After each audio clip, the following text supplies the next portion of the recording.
Hey, welcome to Boxing Fans Talk TV. I'm your host, TDT. You can refer to me as Miss T. I'm sorry I'm a couple of minutes late, but I just got off the phone with one of the realest motherfuckers I know. Y'all see the thumbnail, breaking news, Sky Sports won the purse bid. But before we get into all that, y'all know the drill. What we gonna do? Let's turn to.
Welcome back. Boxing Fans Talk TV. I'm your host, CDT. You can refer to me as Miss T. As I say, y'all saw the thumbnail, but y'all know what we do at the top of the hour every day. We do a water check, water check. Hey, yesterday, I think I said I fell a little short. I did again today. I've been sleeping. I don't know why, but I had to get my sleep on. Sometimes the body wants what the body wants. So I've been sleeping. If your body tells you to go lay down, go lay down. Anywho, so I had I wouldn't even say it's failure. I had about 8 or 9. Because remember the day starts after midnight, but normally around this time I have 10. And then before I go to sleep, I make it to at least 96 or over 100 ounces of water a day. But you know what I say all the time? If you're not a person that drink a lot of water 2 times out the day, that you must drink water. And that's the first time when you get up in the morning, before your toes hit the ground, before you go brush your teeth, comb your hair, get into your hygiene regimen. Before you do all that, drink you 8 ounce glass of water, which is a cup. And why? Because your body is like an engine. There's moving parts going on. You need the water to be like the lube. If you think of your body as an engine, you'll know how better to take care of it. So the second time is at night, not looking at TV, not doing nothing else in the bed, if you know what I mean. But before you lay it down for the final night, so, your final rest for the night, get into a deep sleep. And you need to drink water before you do that. Even the Heart Association recommends that. It's good for your heart. It's gonna prolong the living of your heart and the living of you, period. So you want to drink water before you go down for the night. Um, a lot of reads are going on. So you're revamping, you're recharging, you're rebooting your system, cleaning out toxins, getting ready for it to be excreted the first thing in the morning. Um, the average human burns between 900 to 1,000 calories at night. And you want every one of them damn calories burnt as much as you can. There might be people who actually over 1,000, but I just give that little guide. Remember what I said the other day when somebody sent me a question about guys? It's just a starting point. It is not saying that that's the number for everybody. It's saying we got thousands of people together. We had them do this. Out of the thousand, we took an average, and this was the average. That's all it is. So between 900 to 1,000, it can be plus or minus 500, whatever. That's what's gonna go on when you're sleeping at night. And like I said, the rebooting, revamping, and recharging. And that's what you need. That's what you want. It helps move things along, clean things out. And if you don't drink water, at least do it 2 times a day. That's a total of 16 ounces of water. But here at Boxing Fans Talk TV, we advocate for 100 ounces of water. Now, I've already told y'all the formula. Every now and then I say the formula just in case somebody missed it. For those of you who know this deal with water, not talking per se, water just as a repetitive thing, yes, but just, I'm not thinking I'm schooling you. I'm thinking about the people who don't think about this and might not know. The formula is however much you weigh, divide it in half, and that's how many ounces you drink water. Now, what about people who like weigh 400 or 300 pounds? You don't need to drink half of that. Like if half of 300, 150, you don't need to drink 150 ounces. That's more than a gallon. So this is why at Boxing Fans Talk TV, I'm saying you good drinking at least 100 ounces. If you can get 128 ounces, which is a gallon, by all means. But there is a such thing as overdosing on water. So keep that in mind. That's why we advocate for at least 100. Can't go wrong. Hell, people that weigh 120 can drink a gallon, which is 128 ounces per day. Boxers drink a lot of water. That's why they're so slim and in shape. In the course of a workout, they probably drink close to 60 or 80 ounces of water or more. Just saying. Water does the body good. And it's going to help you. It's a sustainer in life, in other words. Like if you have to go to the ER, what's the first thing they do when you go in the ER? I don't care where you at. I don't care what your problem is. First thing you do when you get checked in the hospital, they get an IV. Why? Because they know the chances or the increased chance of you handling whatever they're going to do to you, whether it be surgery or procedure or just trying to stabilize you, is going to increase when you're hydrated. So keep that in mind. Water, water, water. And I'd like to say thank you guys for joining me. And don't forget to hit the like, share, and subscribe button. If you've already subscribed, you don't have to do it again. If you're watching me on replay, leave a comment. Let me know what you think and everything. In other words, lean on that heezy when you step into my heezy. Another way of saying it, hit the like button when you step into my square circle. How about y'all do that? It's free. You can like, dislike, you can do what you want, but hit something when you're coming up in the heezy. Light Speed is in the building. What's popping? He said, what's good, Boxing Fans Talk TV? Shout out to the GOAT of boxing media. Thank you so much. Thank you. I love that compliment. Just see love compliments. Thank you. Thank you, boo. Thank you, King. How should I say it? When I really like what God say, I be like, thank you, Daddy. So y'all see the thumbnail. Breaking news. Sky Sports will probably be the only way we see AJ versus Usyk. Sky Sports, they won the purse bid for the AJ and Usyk 2 fight. It just is what it is. Now, we don't have Sky Sports here in the States. So, a lot of us clamoring. What does that mean for us here in the States?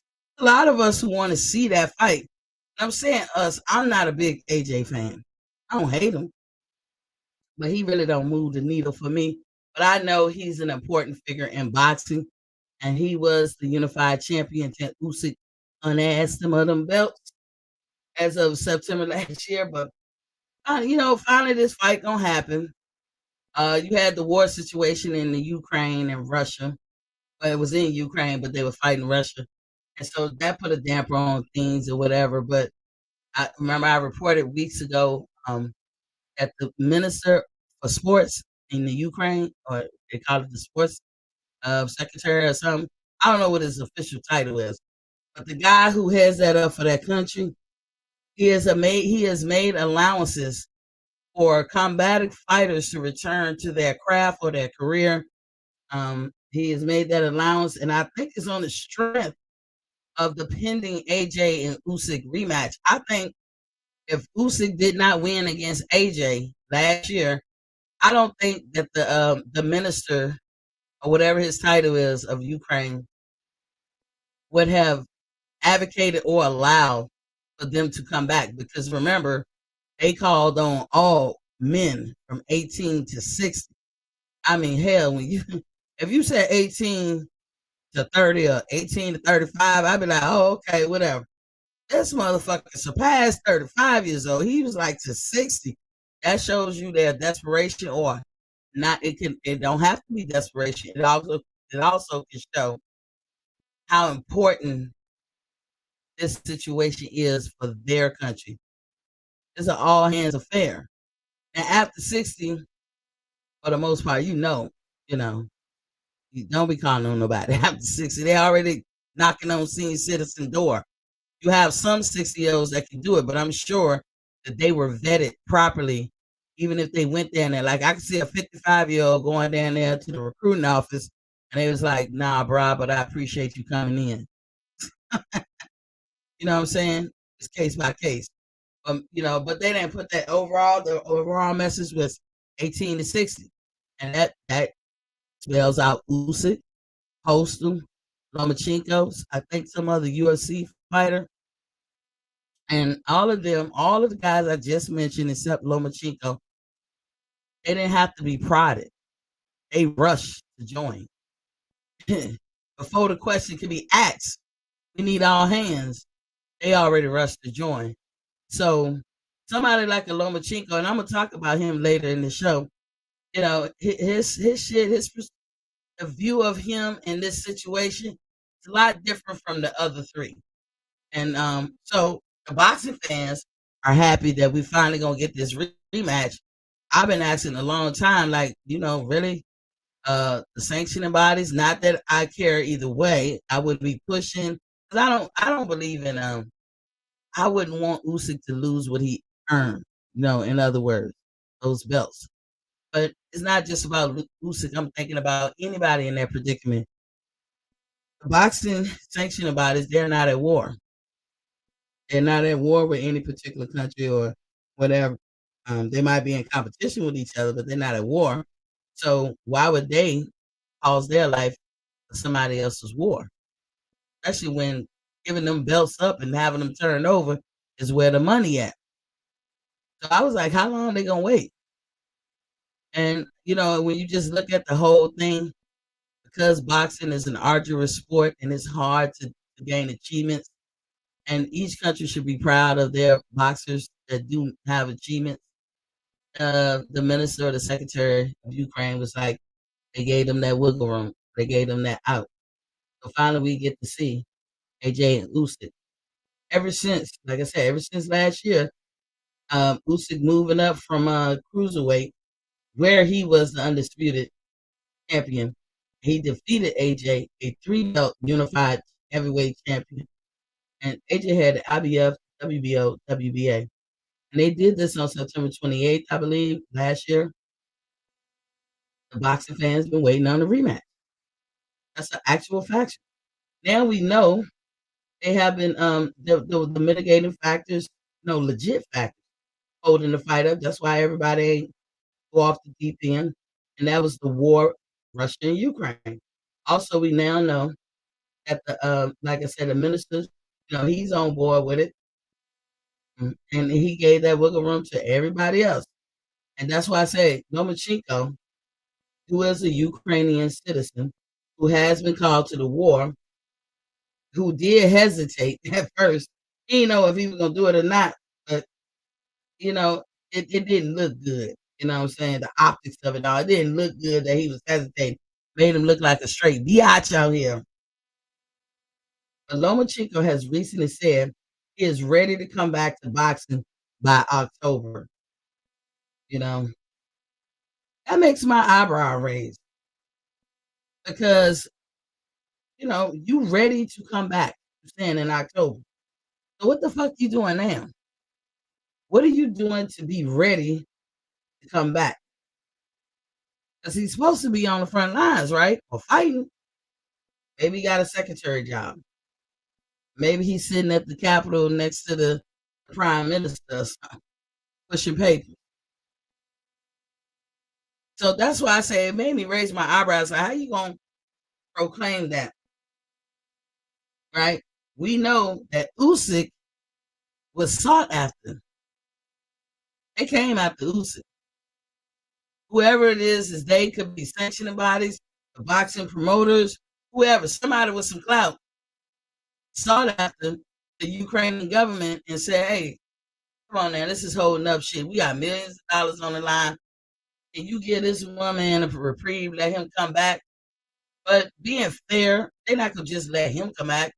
Whoever else had a career, a budding career, a promising career, or a prosperous career in boxing, they get to come back too. Now, I'm sure if you just started to go pro, like you got one fight in, I don't think that this would apply to you. But you're talking about Postal, a veteran, Lomachenko, now a veteran, an ex-champion. He was an ex-unified champion at that. And then you got Usyk, who was undisputed at cruiserweight, now is the unified champion at the heavyweight. Of course, millions of dollars on the line when it comes to these guys. But unless he asks or volunteer to go back to boxing and take the sports secretary up on his word and offer to return to his career, makes me raise my eyebrow that at least Usyk was asked sought after. And what kind of job? That's what I be thinking. What kind of job do Lomachenko got where he can just transition so easy from that war back to boxing? You know, it wasn't an easy transition for them to go from the careers that they had into a war. Neither war is not easy for anybody. And that sound and all that the sound alone of it can fuck you up for life. Just the sound.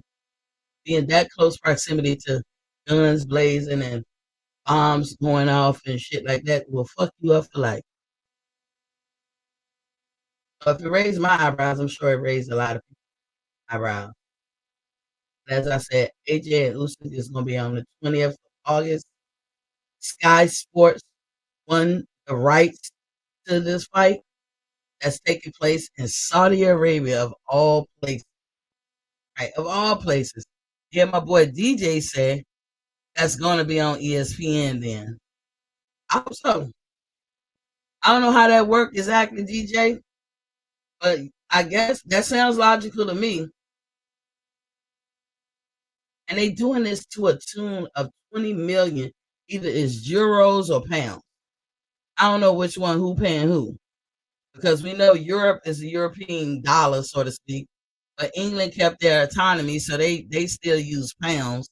But this fight is for Saudi Arabia and probably um, produce like basically the money fronted from Saudi Arabia. I don't know what kind of money they use, so it could be $28 million. That's still a lot, no matter if it's pounds, euros, or Saudi money with it. That's a lot of money.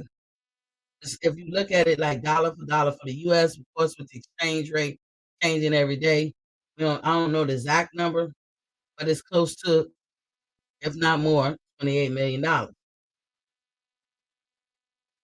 And we can expect this to be a pay-per-view event. We can expect this. That's what it's going to be. Now, the irony of it all is that AJ recently left Sky Sports. Now, remember when I told you guys that? He made a boss move. He left Sky Sports um, and did a major deal with the Zone. Kind of like what I've been telling y'all Crawford did. And I know some people don't like to, throw the word boss and I'm my own boss and stuff. I try not to do it. I will agree if it's a boss move or not. There's a difference between boss move, a sacrifice, or you working for somebody but you claiming you're a boss. So a boss move is when you go and do a deal that's only going to help you and perpetuate your career, whether you're boxing or not. I call that a boss move. To each his own how you clarify it or classify it. Um, a sacrifice is when, if somebody want to call that a boss move, I ain't gonna argue with you to a point, but I would say a sacrifice is just that, a sacrifice. You gave up a lot to get what you really wanted. Sacrifice. Self-explanatory. All the people say, I got my own promotion, I'm my own boss. No, the fuck you not. In the words of Floyd Mayweather, unless you can advance a fight of $3 to $4 million and put up the money for the fight, shut the fuck up. He ain't say it like that, y'all. I did. Sorry, Floyd, but I put my stank on it. You know what I'm saying? But basically, that was just what he was saying. And as I say, the irony, AJ left Sky Sports. He signed a partnership slash. They use the word partnership a lot, I hear. So, but partnership, ownership, I should say, by any other name is still ownership. Because when you're in a partnership, you got some kind of ownership. So he has an ownership. I read y'all the titles that they expect him to have and fulfill. Several like 3, 4 titles. And I will have to go back to that page where I wrote it down, but it's the role they expect him to play. Now, the Zone has its own network. So, what's his name? AJ signed a major deal last year where he gave the rest of his career to Matchroom Boxing. So, for the rest of his career, Eddie Hearn is his promoter. He signed that. He's only been with Eddie Hearn. And now he's ending with Eddie Hearn.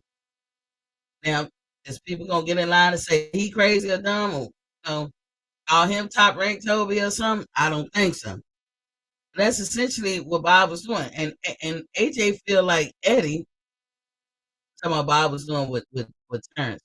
But AJ feels like Eddie did him a solid. Did right by him. And if you feel like somebody did right by you or pulled you up out the dumps, dusted you off and treated you like the diamond in the rough that you were, you're gonna rock with that person. So there's some kind of loyalty that he has for Eddie Hearn. And we feel what we feel about Eddie Hearn. Eddie Hearn with Matchroom or the Zone, they got their plus, they got their minus. Eddie Hearn, like the rest of them, I feel has superiority complex to deal with. But also they run their companies like a plantation. I say that shit all the time. But Eddie ain't the only one. All of them, PBC, Floyd, Golden Boy, Top Rank. They all run that shit like a plantation. Eddie no different. But one thing about Eddie and the fighters that get with him, they get paid immediately. Keyword immediately. Right now. 8776 now. Right now. Whereas PBC put you on an allowance.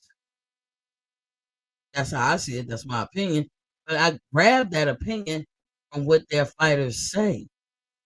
May I point to Adrian Broner as Exhibit A.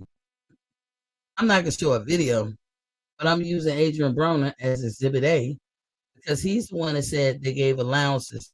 How dare they? That was doing him a disservice. How dare they? That shit was fucked up. But, these fighters get themselves in a predicament, so the onus and responsibility is on their shoulders. But at the same time, just because you can do something don't always mean you should do something. I mean, if you have leverage over people, you know more than people, you like to hustle and use people. Just because you can do it don't mean you should do it. And then Adrian Broner's case, would he suffer for if he fell into that type of situation? But I perceive him to suffer from in the beginning of his career. Like you couldn't touch AB. AB was very conceited, arrogant, all that stuff. AB, I gotta admit, you didn't care that you hurt people's feelings. You bebopping around. You talking down people. You devalue people. You besmirch their character. You was assassinating people's character. These things you did. So on your way up the ladder, this is what you was doing. So when you fell down, you saw all them same people that you did that to, and they were laughing. But what happened to you is Your eyes was bigger than your wallet. Or maybe it should be like, I don't know how should I say it, but kind of like when you when you order up a bunch of food or buy food because you think you hungry because your eyes is looking at that food like, man, I need all of that stuff. And then you get it and you can't barely eat anything. Your eyes was bigger than your stomach. In this case, his eyes was bigger than his wallet. You show him enough flash in the little bit flash, but to somebody who's successful and understand money, wouldn't fall for that. But somebody who never can't have money like that and didn't come from money, fall for it every time. So I think that's what happened with AB that allowed them to say, "Oh, wait a minute, player, we're gonna give you partial of it now, and then we're gonna reinvest it. When you come back 3, 4 years later, we're gonna give you the whole thing. By that time, it'll grown interest and blah blah blah blah blah." And Adrian Broner never took his eye off the $1 million you just set in front of him.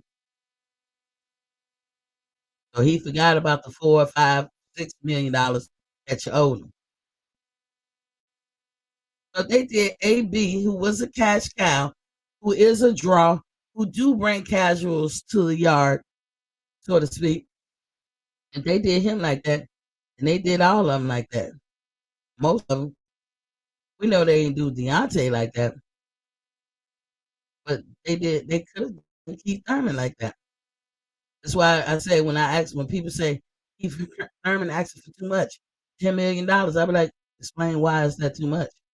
Where did he get that number? People just don't pull shit out their ass, y'all. So, you know, that's how I see things. I'm thinking about all of this as I'm reading this article about AJ and Usyk's rematch. Sky Sports is done. They'll never make money off of AJ again. But this fight, they're gonna make a killing. So it was befitting to end your dealings with Sky Sport in an amicable way. You guys get this fight. It's gonna make money. You know. Now the zone, the deal that AJ is with now, the partnership that he has with them now, meaning he has a promoter, but he also got a network to use at his disposal. He is not on the zone for this fight. As I told you, Sky Sports won that purse bid. Sky Sports doing that damn thing. Now, Sky Sports charge between $19.95 to $20.99, or maybe even higher. This is what they charge for their pay-per-views. And if you match that dollar for dollar, you think anybody in America wouldn't clamor to buy a fight for $19? To be honest, I really think that's a winning strategy. Stop charging astronomical prices for these fights, and you'll get more people buying them. Sound too much like a novel idea. You got a high demand for your product. Make it affordable. You make it up. Make it up in the in the interim, or you make it up at the end. You do, because when you charge $50 or $100, maybe two people out five want to buy it. But if you charge 19 or 20, 24 or $25, all five will buy it. We fuck off $25 and $19 in a day, in the blink of an eye. We'll buy it. But if that's when your product is that good. So now all five brought it. So if you want to say $20, just round it off. 20 times five, that's 100. You just made out of five people, but you wouldn't have made out of one person. But in the overall scheme of things, you're gonna double, quadruple, or something the amount of viewers or eyes you put on the fight by charging it that low. So you'll make what you wanted if you was wanting to charge 100, but you'll make and then some because you open it up for everybody to get a piece of the action. I don't know why they don't think of this. Somebody listening to this right now, it was like, shit, we're gonna take that idea. It's okay. I didn't mean it to be trying to charge nobody neither for that. Like something, if I don't want you to make it off my shit, I don't open my mouth. But this This is just common sense. There's no way that a fight between AJ and Usyk is not going to make that much. Even the minister secretary of sports in Ukraine knows his big business. He letting the fighters go. That ought to tell you. That might be a necessary little break in the war action for both sides, because all militaries have a way to broadcast current things on TV back home. You know what I'm saying? They in Ukraine. They have ceasefire, unwritten gentleman's agreement ceasefire just to watch the fight. It's win-win. All of Europe gonna want to see it because AJ is their man. Then you got the United States fans over here. A lot of people like AJ. A lot of people interested in the results of this situation because they want to know where their favorite heavyweight fighter gonna fit in the group. Fit in. A lot of people think highly of Usyk. I was never a Usyk fan. I didn't even know him. I don't even pay attention to the cruiserweight division. Nothing against them. They just not a division I particularly watch. But then to hear that you were successful at it, I gotta give you props. I take nothing away from the cruiserweight. I'm just saying I don't particularly watch. It don't bring me to the yard. But hey, you were successful, cool. Now you're a heavyweight. Now that's gonna bring me to the yard. And then I see you fight. I'm like, this motherfucker the truth. Just like how you feel how you want about Andy Ruiz. Yo, that dude's starting to grow on me. I like it. I used to call him all kinds of names: fat, nasty, 12 sandwich eating, stank, bloated, like Mr. Cone, Mr. Cato. Ass. A lot of people can fit that description. He was fat and nasty. He knew it, but he's not anymore. He has the sweetest disposition. He's a kind man, and you can glean that by even listening to him talk, but probably just being around him. He knows how to use his words, and he knows how to be respectful to everybody. Because they put the mic in his face. They asking him about the Spencer Crawford fight. Well, one of them, the Spencer Crawford, is a touchy ass motherfucker. Name sound like Dents. He's touchy. He's touchy. Y'all know Earl Touchy. Y'all know Earl. Because I don't want to. Because when I say I don't besmirch him or assassinate his character, I don't. But he is touchy. You know why I'm gonna say he's touchy? Nobody can make a prediction that don't pick him before he jumps in and have a problem with that. Want me to be more specific? At the Hall of Fame, maybe out of sight, out of mind is why these retired or famous legends chose Crawford to be the favorite in the fight with Spence. Chose him to win. Chose Crawford to win. They say that. Never once. I listened to all of them. I didn't hear nobody say nothing disparagingly about Spence. Put him down. Devalued him. I didn't hear any of that. I heard a retired legend who's a subject matter expert in the sport of boxing because he did it, say to them, to their knowledge, or what they can see, they lean more towards Crawford. And then they explain why. Nothing about their personal life. Crawford has more tools in the bag. Spence's pressure fighter just come forward. Crawford does it all. And they was more specified. Spence takes that and he said, fuck all of them. So when I say he's sensitive, isn't that the true definition of sensitive? See how I mean? Like, I ain't here to put him down. I call him like I said. When they called Terrence Crawford top ranked Toby, what was his response? Nothing that I ever heard. Lightspeed said, true that. True, that's facts. Great news, Sartoris. Welcome back to the building, King. You said Queen Miss T. What's good, Great news? Iceweed said people were mad at James Tony and them, but they never said anything personal. They didn't. I'm telling you guys, I watched it. I know you guys watched it. They never did. But he took it personal. He slings mud too. He instigates. I showed y'all the video of May 9th, 2000, what was it? 19th or 18th? It was 4 years ago. So showed you the video that I don't know where it came from. Because I searched high and low for a video before that to see where Terrence got up and put Earl Spence there. But he put Terrence Crawford down in the whole video and then tried to clean it up at the end. But he's in conflict with his words. He contradicts himself. You know what I'm saying? And I pointed that out as well as others pointing that out.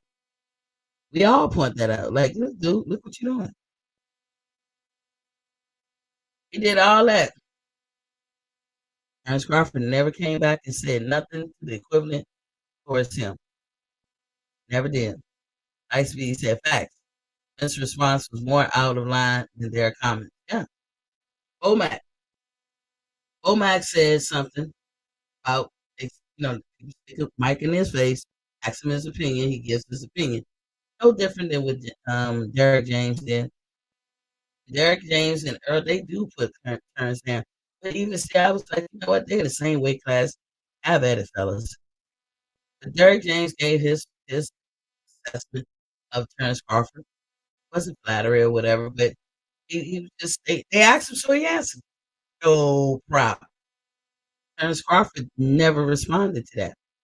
Never said nothing about Derek James. He could have said a lot. He could have.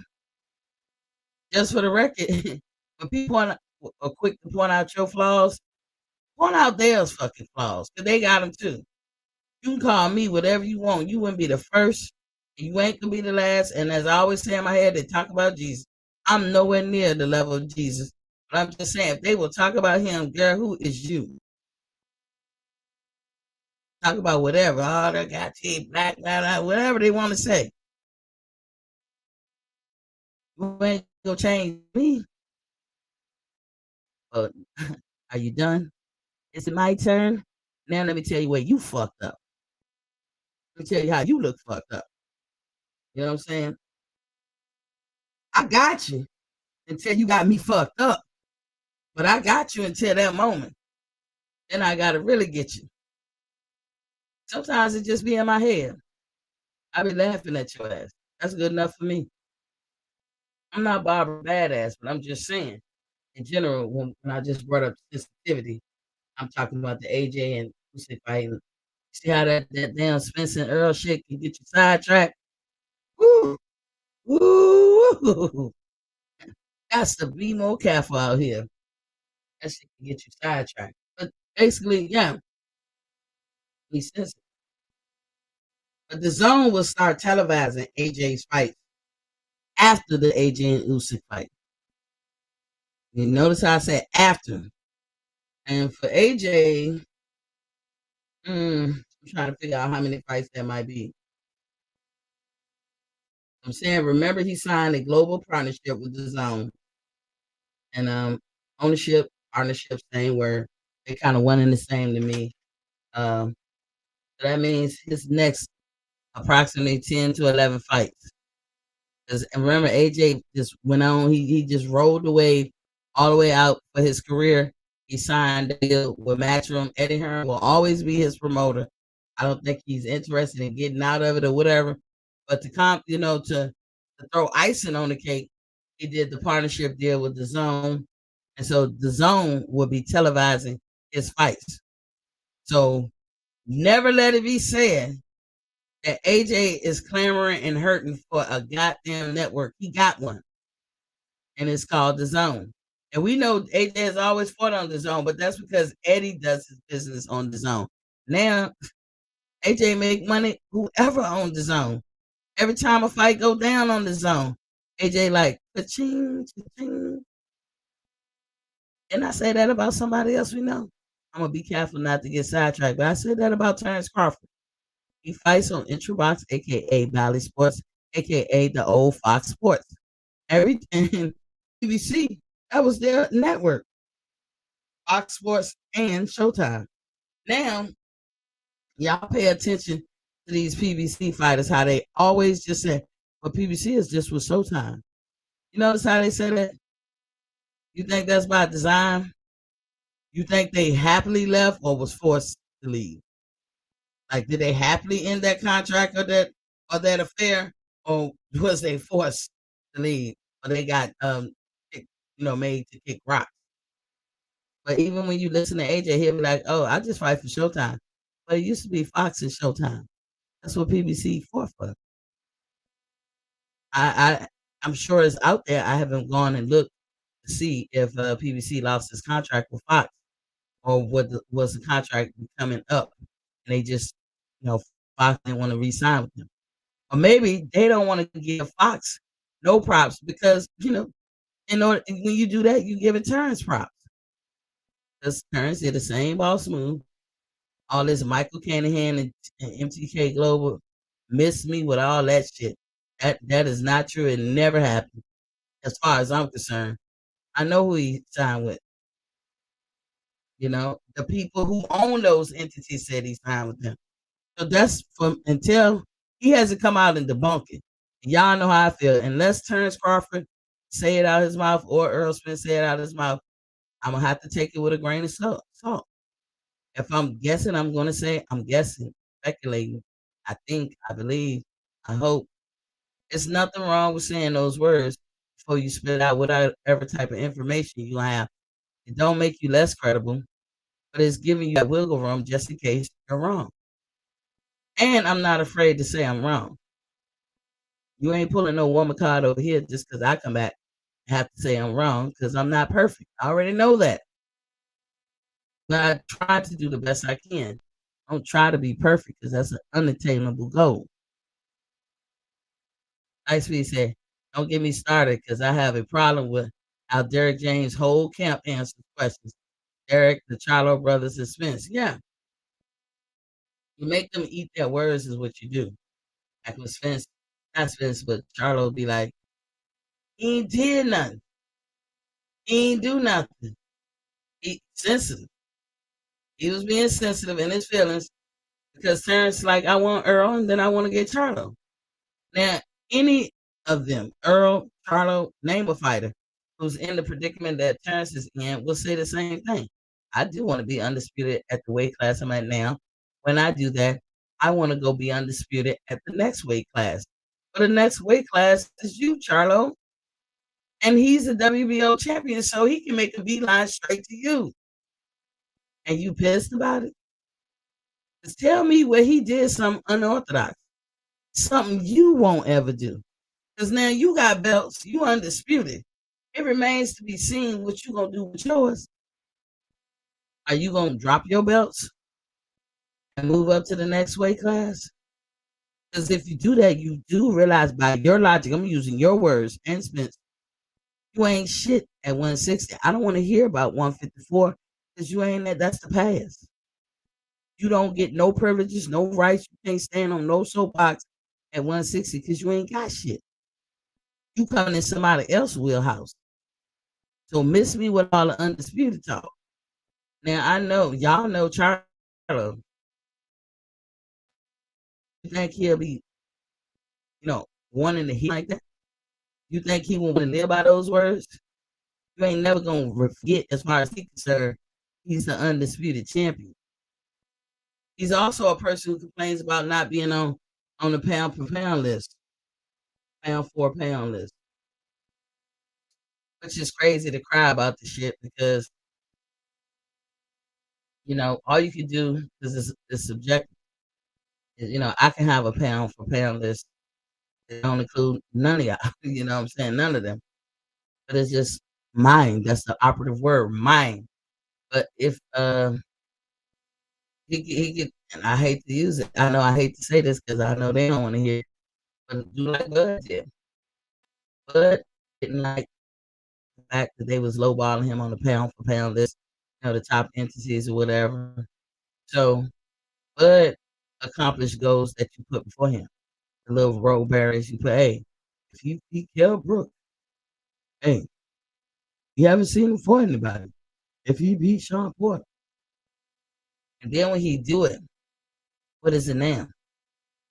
Before Canelo lost, it was Bud and him respectively, either one or two. That's their ranking. Canelo taking loss, Bud goes down the list.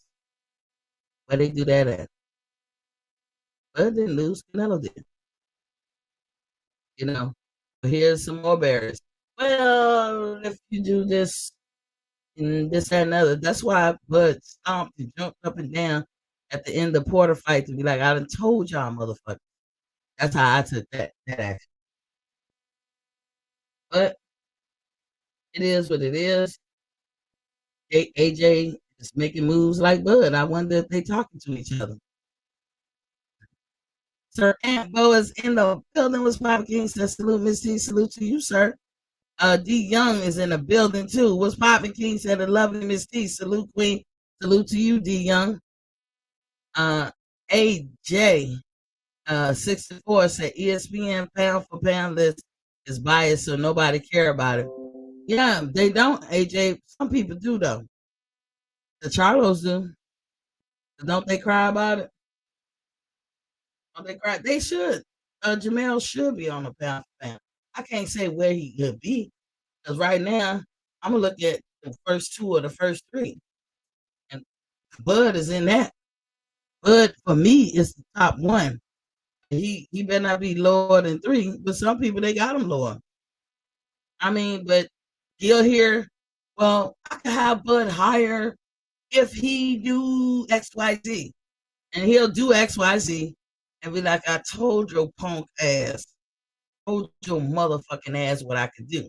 He had that look on his face. Bud be mad as shit at the end of the fight. Y'all make me going through all this shit. Y'all know I'm right here. If I had been Canelo, no, it would be no doubt I would be number one if I was Canelo. If I had a plexion for the protection, and I know Jerry out there listening, I would say, Queen, why you say that? Because it is what it is. Even Floyd said that. Floyd said it best. He said if I had been a white guy, I would have made $1 million by now, $1 billion. And Floyd damn near knocking at the door of $1 billion. You think that true? What he said? As far as I'm concerned, I do.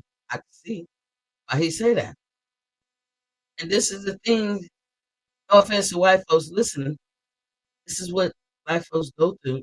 Think about because we can clearly see if we had the complexion of protection. And it don't mean we wish that we had it or we mad at you because you have it. We can clearly see that if we had it, where how much further we will be. And that will make anybody feel bad. I don't care who you are. Be a white person, something like that. White people voice their opinion in life about stuff like that. I'd have been black, y'all would have let me do. If I'd have been Latino, everybody, every race. Of course, there's only one human race. Let me clarify with that. There's one human race, but I'm talking reality, not a utopian world. And that's a utopian world right now, wanting to get to that part, at that point where it's just everybody's just one race. And as far as Star Trek time, that's what it is.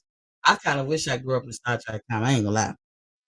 I know, you can say it's not reality, but remember those flip things that Kirk and them was talking to back in 1969? And when did we have the flip phones? So art can imitate life, and art can promulgate future endeavors. It can. That's why I say I wish I lived in the Star Trek time. One day, this whole country, this world, will be living in Star Trek time. I just think that I won't be here to see that. Because whenever that happened, I would have been hundreds of years old, and just not my time. The young, ESPN, okay. The young said, Lightspeed said, the young. AJ said, yeah. PGH Big Dog is in the building. What's poppin' Kings? That salute Queen Team. Like Steve said, this Steve pulling the race card again. Like me, I'm not pulling them. I'm speaking in reality. Race card should never make you stop doing what you're supposed to do or want to do. So for me, I don't feel like I'm pulling the race card. If I am, I'm sorry that's the way y'all can say it or how it truly am, because I'm not meaning to. You gotta deal in reality. Like, why would I look at myself as other than what I am? I'm a black female in America, dealing with America's beautifulness and ugliness at the same time. I'm a who I am and where I am and cognitive of the meaning of all that. That's so when I talk about race card, that's how I be looking at it just like that. That's if that's pulling the race card, then I stand correct. And then I gotta say, in that respect, I can't change because you have to be cognitive and aware of where you are, your surroundings, and who you are, and what that means. Always. D Young said, "Light speed, salute, big dog." Yeah. So AJ to me, like I said, made a boss move. Now this is what they predicting, y'all. They predicted that the AJ Usyk fight is going to garnish 1 million plus viewers through pay per view. The purchase price. And I told y'all what the purchase price was, $19.95 to $24.95 or more. That's in the UK. That's what they charge for their pay-per-views. In the US, something different. We can expect, if we living in reality and going by the past, you can very well expect nothing less than $60. It'll be 74, 80, 100. It's not gonna be nothing less than 60. Like Speed said, I'm just trolling. I feel you. I ain't mad.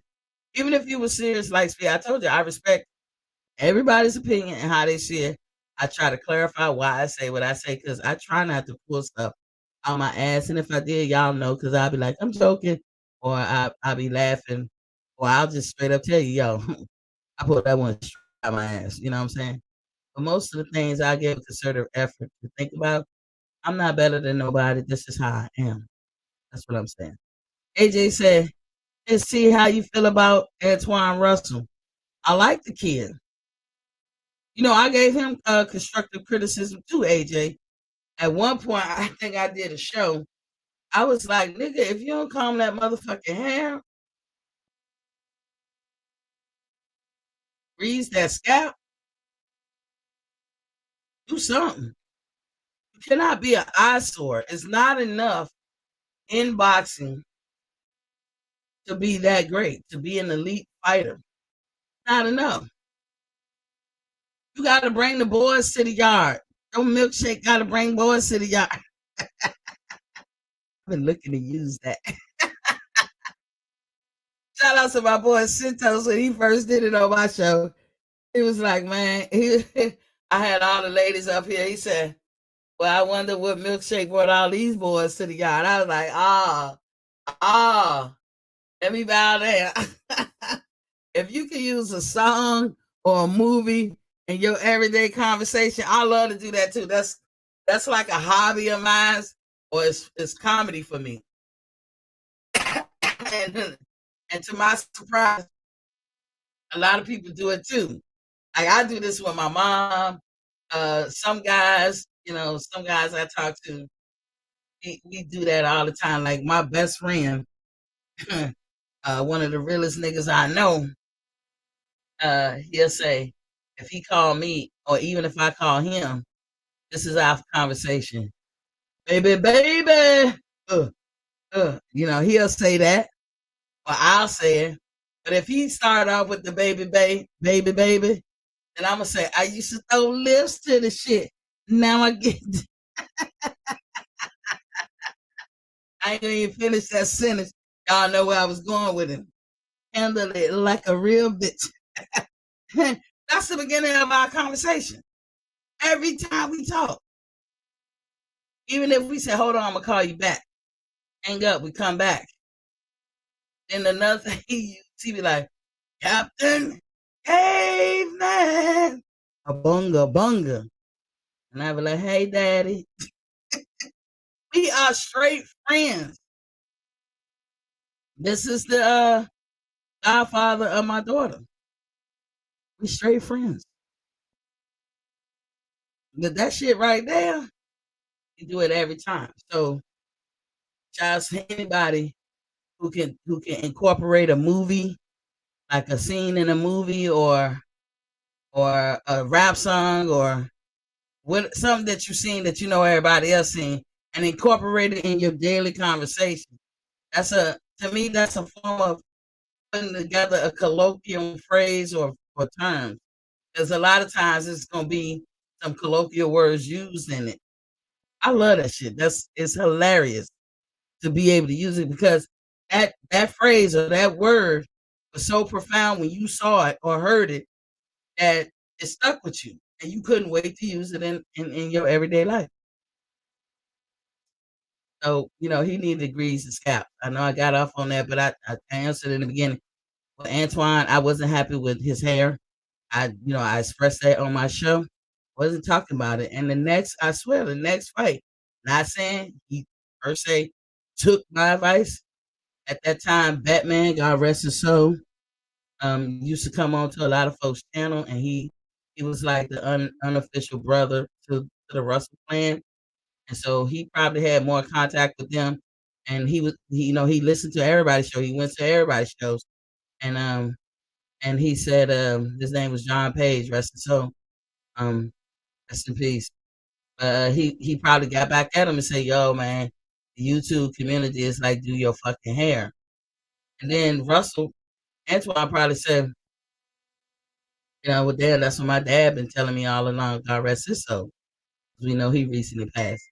But Antoine Russell is a good fighter.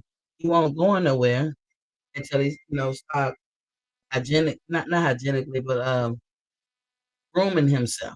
Because he wasn't. He's an excellent fighter. That's what I think of him. But the hair, I couldn't see shit else.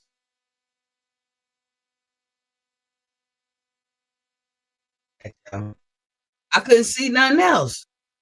And if you want to be successful in boxing as a fighter, you got to understand it's a business.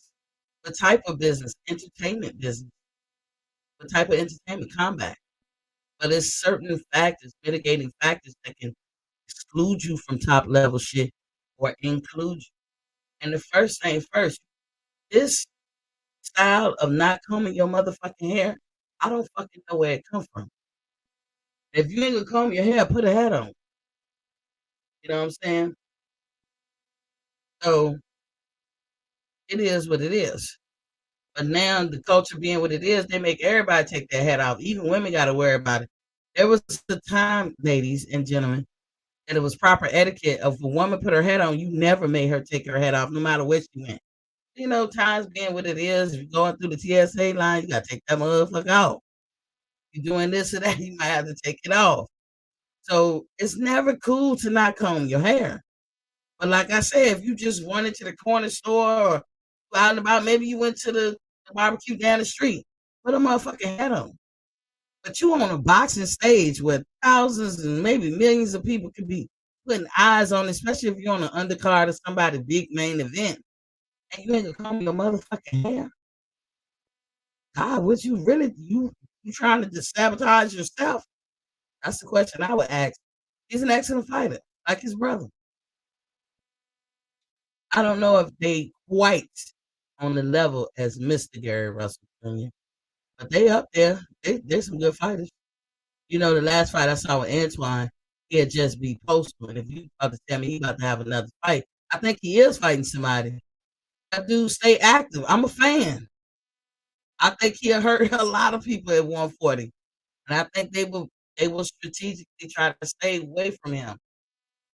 His demeanor isn't a turn off though. His demeanor is not a turn off. He talks intelligent. He got everything down. He just wasn't combing his hair. And I will always criticize that for him because I don't want him to return to not properly grooming himself. You don't think that you nasty or stink, but shit, come on. Don't hurt yourself in the process. You can easily just put a comb, braid that shit, make it look presentable. You know, you still going there was still somebody complaining and talking about his hair, but you know what we chop that up to? We, sir, you're white. You wouldn't think that that's cute. But you're not black, and we do think that's cute. And it's clean and it's cut. That's all you need to worry about, sir. That's what we chalked up that criticism to. But you can't chop up no criticism if somebody say you don't need to comb your fucking hair. Because it look like we don't know what's in that bitch. You start pulling shit out of it like that cartoon. Was it the Globetrotters cartoon? Where they used to pull shit out their bush? What cartoon that was? PGH Big Dog said no such thing as pulling the race car. He's speaking the true queen. AJ, he's laughing. Last week he said double strawberries, Miss T. If a boxer ever bring in milkshake or a boy to the yard, he can miss me. Hey, play sweet. Don't y'all now let me ask y'all this. Let me ask the chat. I'll drop the link in a minute. Don't y'all how do I say it? Don't y'all think a lot of people think don't y'all think that people think that boxing is a man's domain? This is y'all world. This is uniquely men shit. You know, y'all know what I mean? Answer me in the chat. I'll wait for the answer. Do some of you guys feel that way? Or do you know that some people in these boxing YouTube streets think that? Really a man's world. There's really no room for women. Not saying they being mean. I don't misconstrue it as me saying they putting the thumb on the woman's neck or they being mean. I'm just saying, you know how some things they be like, man, this is a man's world right here. This is men shit. Some women gonna be a part of it. They know it. They be like, okay, yeah, but this is really a man shit. So when I say what milkshake brought y'all boys to the yard, I just was playing on words, kind of like Santos did. But men boxers attract men. Isn't that the bulk of the audience? Or let them tell it. Isn't that the bulk of your fans, other men? AJ said, I like those. I like to see Antoine and Regis Progress go at it. That would be a good match. Regis, unfortunately, I ain't calling him no names or nothing. I like Regis. Signed with Pro Bellum, and Pro Bellum has a problem. Got problems right now. So he in a, you know, no fault of his own. He's maybe not. But I feel like he got caught up now. It's something he didn't see coming. I don't know how he's gonna work his way or navigate his way out of that.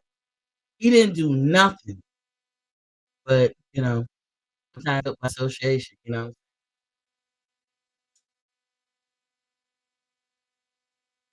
always say that.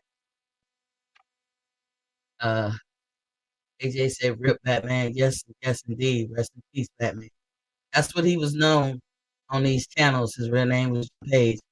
He had a close affiliation, brothership, kind of with the Brothers clan and their father. And right after that, the father passed. So, rip both of those good men. XP said, "Would y'all be interested in seeing Tank versus Gary?" Yeah, Gary have called that out for years. You know, they from the same area. And somebody said one time, that fight gonna do numbers because the DMV area is big as shit. Are they bullshit? You saying Maryland, Virginia, and DC combined together? That's the DMV area. When I tell y'all, they connected. For those of you who live in the country who have never been somewhere where you can come to a main street and walk to the right and go a few blocks up and you're in DC, and walk to the left, go a few blocks that way and you're in Virginia, and go backwards a few blocks and you're in Maryland. Like that shit is connected everywhere in DC. Go down that street, you're in Virginia now. Or you go down that street, you're in Maryland now. That's just how it is. So we say the DMV area. That's all about. Oh Lord, they gonna ping in my shit. Anywho, somebody's emailing me. Um, AJ say Taylor I look like a golf ball after Regis fight. I thought Regis won. I thought it was a little home cooking, but they both did well in that fight, or they both put up a good fight. And since then, I don't have, maybe that's why I was quick to be on Taylor's ass 'cause I don't give a fuck about him after what he did to Catterall. He stewed in it. That's why I don't like him. He can't Taylor is not the one to pull the fast one, the okey doke, because he was in the fight. But he know he had that covering, and he stewed in it. And now he talking about he want to save face because you want to get back in people good graces. You might fall out the face of boxing because of your affiliation. You was warned, like the rest of us. You stood toes down and still say, "No, that dude Daniel is my man. Daniel Canahan is my man." Well, now you probably catching some backlash from all that, when it concerns your career. Now you try to save face and you want Catterall to help you use it. No, no, hell no, Catterall. Don't do that. Hell no. Like Speed said, I would. Um, and he said, not me. Boxing is a sport like any sport. It's for anyone who has fists. Yeah, for some people. I'm not mad at the people that I think that does that. I'm not mad. So we clear, y'all. I'm not crying about the shit. I'm not mad. I'm just saying it is like that. There's vice versa. Cooking used to be a woman thing. But look how well we receive men in cooking. Some of your top chefs, period, are mostly men.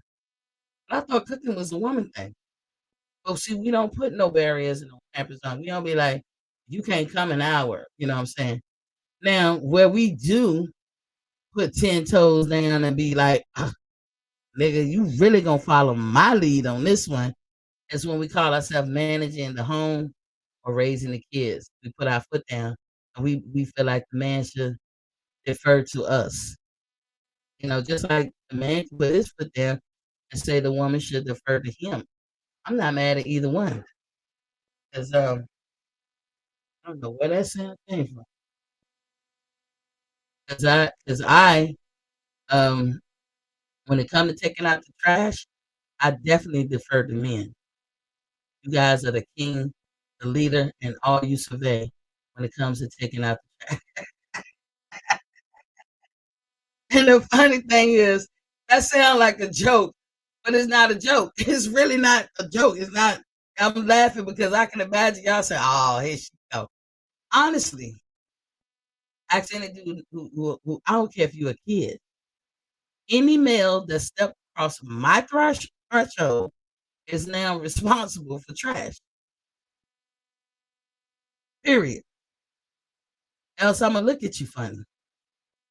Now, if you're a young male, then I know you need some tools. Look here, young man. Or if you like in your 20s, you're a grown man, but you way younger than me. I'm like, look here, player, because I gotta praise you as I'm checking your ass. I gotta do the same all in one breath. Look here, player. Don't you see trash build up over there? And what the fuck is you doing by waiting to not take it out? If you come over my house on Sunday and you know the trash man comes on Monday and you ain't roll my trash to the top of the street so it can be picked up, I'm looking at you funny. The next time you come over, you will know if you come over my house Sunday, this is what is expected of you. You understand? Is it fair? Am I fair, y'all? Am I wrong? Y'all let me know. I'm open minded to hear, but that's that old adage. You can't, what they say? Can't teach an old dog new tricks. Y'all hit the like button, the share, and subscribe. Come on, stop reckless eyeballing. I know y'all in here. Just hit that like button. Come on. Ice Speed said AJ64. Yeah, Miss T said, I've heard Gary calling that out. I would love to see that fight. Gary is a dog, if you ask me. And whew, I would love to see how Tank deals with that. Yeah, we'll keep saying, and it's still that crossover Tank's head. Speaking to the fact that we feel like the way Mayweather and them move him strategically, well, so we don't get to see him go through a lot of adverse things. I can think of a lot of fighters that I like. But if I say this in this boxing climate, look, goddamn it, they gotta stop that because they really talk. Hmm. Um, it's There's some fighters out there that I absolutely like a Devin Haney. And I say the same thing about. I can't say that I have seen him in an adversarial fight, like a adverse fight.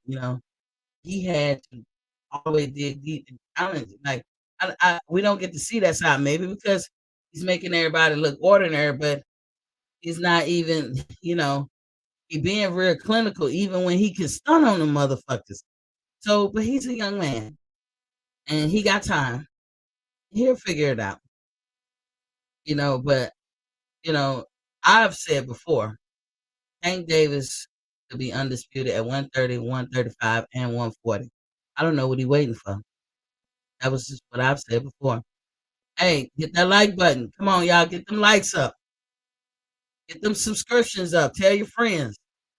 Hey, EJ, this is my boy. EJ, you mean a lot to me, whether you knew it or not. I'm just giving you your flowers right now. I love the man that you are. And this is all plutonic stuff because DJ is married with children. Um, when I met him, he exuded manliness to me. And that's the most handsome thing on a man. That's the most perfect thing you can say about any man is how much you are a man. You know, when I think of you, I think, oh my God, this man is all man. Like he covers all the brackets of being a man. And one of the things that I picked up on him that makes him handsome, man to man, the creme de creme, whatever you want to call it, is because DJ is a protector. And when women come around men, I'm just throwing this little nugget in there. When women come around men and they get that feeling of feeling safe and secure, it's the highest compliment. It's the highest compliment. You want to know why women end shit, or when he said a woman fed up, a woman go through changes, a woman act crazy, because that is lacking. This man got it in abundance. He didn't have to open his mouth. He didn't have to say nothing. I felt it in his presence. And my friend was with me, felt it too. We both felt it. We was like, we talked about that later. I never did tell you that, DJ. I don't know why it's on my mind to say it, but DJ, you're a protector. I see you change your picture with the shades and everything, but you exude that. And that's the most complimentary thing any woman can ever say about any man. And when that's lacking in any kind of relationship with the woman, she doesn't want to be around men who don't have that about themselves. No, that's why I was saying the things I was saying about people who want to be black power and get on the soapbox, but they don't have a black woman at home. You do not exude that at all. And women don't feel safe with you. And they don't believe you. So that's why I say sometimes the choices you make in life can exclude you to some shit or can include you. It is just the way it is. Same thing for me. Y'all can have, because women and men ain't gonna never understand each other. So y'all can have something y'all say about me, and I'll be like, I have to take that. Whatever choices I make. Gary has lost two brothers and his father very, very, I know you're trying to say sad. Yeah, and it's all back to back too. I love cooking and eating. Ain't that the truth? Ooh. And y'all, I could cook. Took Miss T some time. Like when I first left from behind my mama's skirts, I won't buy no Betty Crocker life.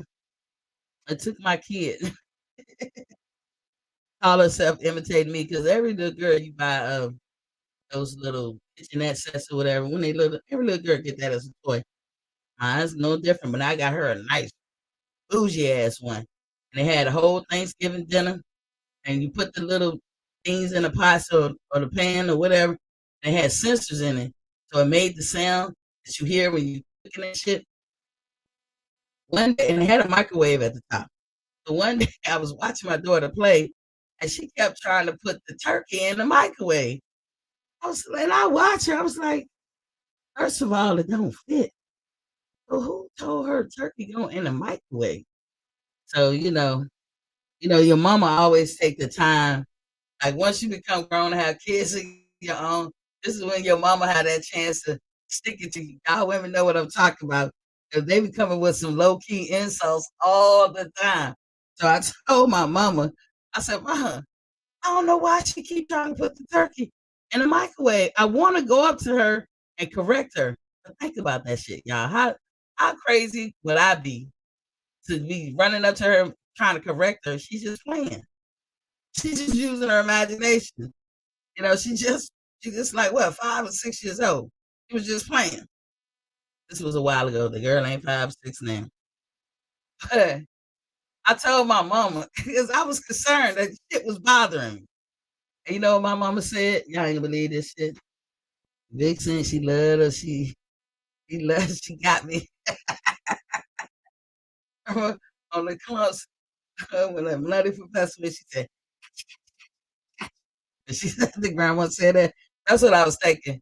I told my mom the story, and she she told me on the phone. She said, "Monkey see, monkey do." I about fell out. I about fell out. I was so hurt. I was like, "Man, why would you say some shit like that?" And me and my mama going back and forth. I'm like, "When have I ever took the turkey?" I took that shit personal. So I'm like, again, why am I so wrapped up in the girl playing with her kitchen set like she cooking, putting the turkey in it? Maybe she wanted that bitch done quickly. I think about stupid shit, y'all. I'll tell y'all why I did this show while I'm thinking about shit like this here lately. But my mama said, "Monkey see, monkey do." I was like, I can cook, goddamn it, you know. But that, then I thought, I said, you don't cook that much. But seeing her do that shit made me determined to become Betty Crocker. All I needed was the proper motivation, fellas. And that was it. Look, baby, you got this all wrong. You can put no turkey in the microwave. What you doing? You trying to kill yourself and your family in the future and my grandbabies? Let me show you how. So I just went on a campaign from there, and I dug deep and I learned how to cook. So nowadays, shit, I can throw down. I can cook. I look, the 20-year-old me would never think the person I am today cooking like I could cook. Ain't see that coming. Oh shit, you name it, I'm a cook. But I don't like certain foods, so I can say I don't have experience. But once you know how to cook one thing, you cook everything. So any kind of meat I could cook, I can cook all meat. You know, I can make. He got some skills. Say that. AJ said, "I think Haney gonna be strong at 140." You and me both hope. DJ said, "Thanks, Miss T. I appreciate that. I was raised to take care of the women around me, and it shows. It shows. Ain't nothing more handsomer. I think that's a word, and more appealing than a man who has that as a second nature. And fellas, you can't fake it. We see it when it's fake.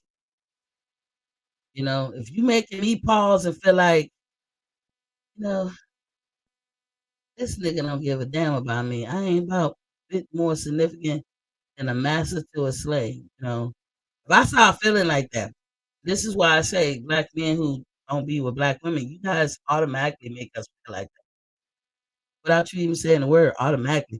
And we won't tell you that. We won't put you down because the heart do want the heart wants. There's all kinds of, as I said before, there's all kinds of ways to uplift your black people. But when you be doing that shit, speaking that black power, we think you're only talking to men. We'll never let ourselves believe you're talking to us. Because then you have to believe in us. And you have to have faith in us. And you have to see the beauty in us. And that we do not see or feel. And men who don't give a care about women, they don't care to be protected. There's men out there who's like, I'm a man, damn it. I'm protecting all the women around this bitch. Whether I like them or not. You got men like, I don't like her. She don't look good. I wouldn't fuck her. Fuck that bitch. She on her own. But other snow bunny, yeah, I got y'all back. Yeah, I felt like I needed. I don't know if I'm saying it right now because I said it kind of the other day. Somebody said, "Oh, Miss T," and I felt like I needed to clarify. But that's what I'm saying, you guys. Not putting down the fact that you may fall in love with somebody outside your race. I dated outside my race. I also dated my race. I also be looking for guys in my race. It don't always work out that way. But that's what I mean when I'm talking about you exclude yourself, but you just have to find a different avenue or a different way to elevate black people than trying to be a leader of knowledge and impose knowledge and getting on the soapbox and giving black power. You just can't do it. Nobody hears you but men. And the only men that probably listen to you is insecure men. Um, AJ said, I like deep fried turkey and peanut oil or barbecue turkey. I like it too, but I'm so AJ, I'm like that one of them old school type cookers. No, I like to fix things the way they used to do. Like my baked turkey. Oh my god, dude! When I would make turkey for the Thanksgiving dinner at my job, and of course Thanksgiving would be like the next week, but the job would have the week before maybe a get together Thanksgiving dinner, and I would be like, I'll make the turkey, and I buy this big old behind turkey, and it's the way I cook, and there's certain ingredients I put on it. And they let me come in late. Like my only job is to get the turkey out the oven and then show up to work, rather than bring my dish and then have to warm it up later. So my shit is coming expressly out the oven to the job when I get there, and that's when the festivities gonna kick off. It's gonna start like between the 10 o'clock and 11 o'clock hour, right? Everybody's there to put their dish up. I open my turkey. Not only the presentation is beautiful, but I'm telling you, it would take like 15 minutes, as long as it took for everybody to get their plates and come up for second. I would say 15, 20 minutes. All that's left is the carcass. And for years, I used to just throw all that shit away 'cause I didn't want to take that shit home. But if I'm at home, of course I keep it and make a broth. I utilize everything or gravy. And I will admit, I'm not the greatest at gravy. I try, and everybody be like, "That is so easy." It don't be working for me. Either it always come out looking right, the taste be off, and I don't know what I'm doing. I be like, I talk to my mom. I'm like, my mama can cook. My mama can cook so good, she'll make all of y'all motherfuckers propose to her, and we just put it that way. So she wrote us this past Christmas a cookbook. We all got one, and we sent it out to a lot of people, and a lot of the people, like she sent it out to the daughters and the granddaughters. And that's how she wanted to send it out to. And it's very intricate, detailed. It got things in there about our family lineage, where we come from. Um, and I mean, she just poured her heart into it. And she gave you what I would call the gist of cooking, because she said she one of the people that don't measure neither. It's a pinch of this or whatever like that. She old school with it, and so she tried to bring old school to our new school, tell us, well, roughly a pinch could be like this a teaspoon or something, stuff like that. But she made us a cookbook, all the girls, and next thing you know, the guys in the family, people who friends of the family, everybody wants a piece of this cookbook. Like, look, I can't be doing all that because she's a perfectionist, and she want to make sure whatever product she give you is sound. And then the things she give me, she can't give you the same turnout that she gave me, because again, she's telling me who her mother was, and uh, where they come from, their lineage, the white man that's in our lineage, the Indian that's in our lineage, how those two people made both my grandparents, and both my grandparents were mixed. She want us to know these things, and she just put it all in the book, where we come from, this, that, and the other. So, you know, she got some good tricks of the trade. And of course, I gave it a cursive read, because I've always asked her how to cook this or how to cook that. But now I got the book. My daughter has one, and shit, when I tell you my daughter can cook, it's so funny because at her age, nigga, I could burn up water. Like we saying, I don't know what people mean when they say black pepper. True story.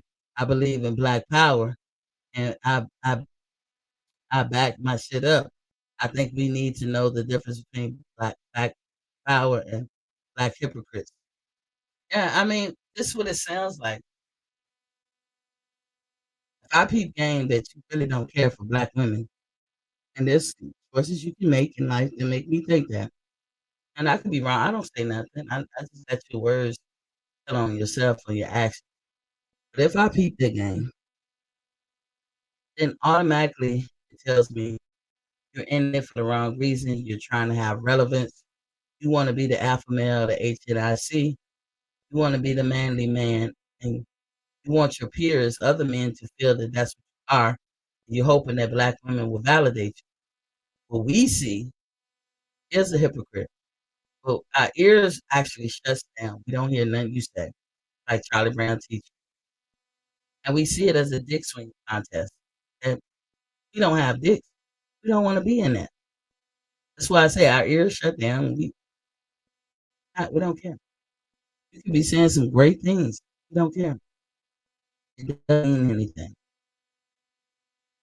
If I'm gonna make it relatable to you guys. If you guys ever had your end moment, or any race, you had your moments, um, and you be like, now I know. So when you go around certain groups of people, you already have your misconceptions, or you already have your guard up. Let me just say you're prepared, you're aware of your surroundings, right?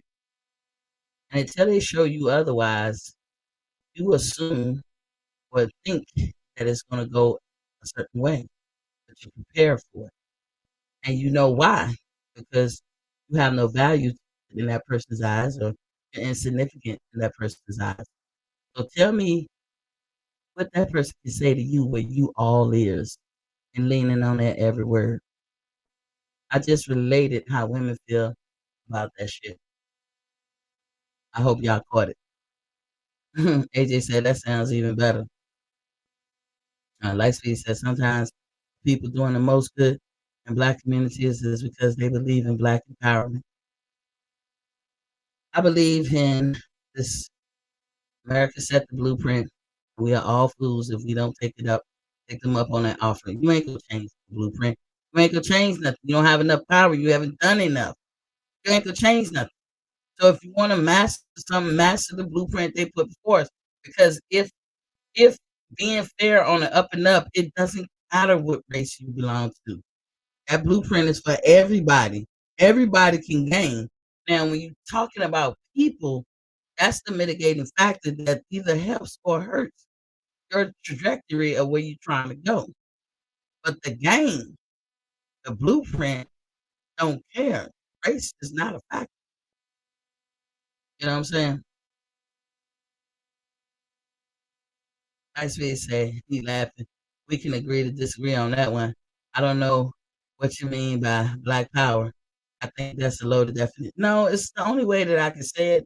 I say black power is the, I said, let me put the thinking. The only way that I can say it, when I'm saying black power, you got some people to be like, us as black men, you got to do this. We got to stop our black women from doing that, and blah, blah, blah, like that Umo Johnson shit.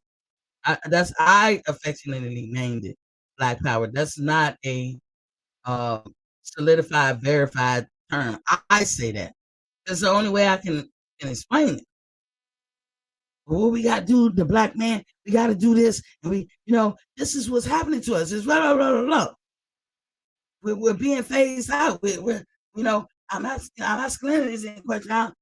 You got all these gay people around. These are things that they be saying on the soapbox, like kind of like Uma Johnson type people. But you don't have a black woman at home. I can't hear you. Turn the volume all the way up. Still can't hear. I can't hear what I don't believe. I don't believe you got my best interest at heart. I don't believe you think I'm valuable. I don't believe that you will protect me or try to secure the areas around us. I don't believe that. I don't believe it because I see it in you. I don't believe you'll do that. So because I don't believe that, I don't believe in you when it comes to this. Now, this the wisdom part of it, and the grown woman and grown man part of it.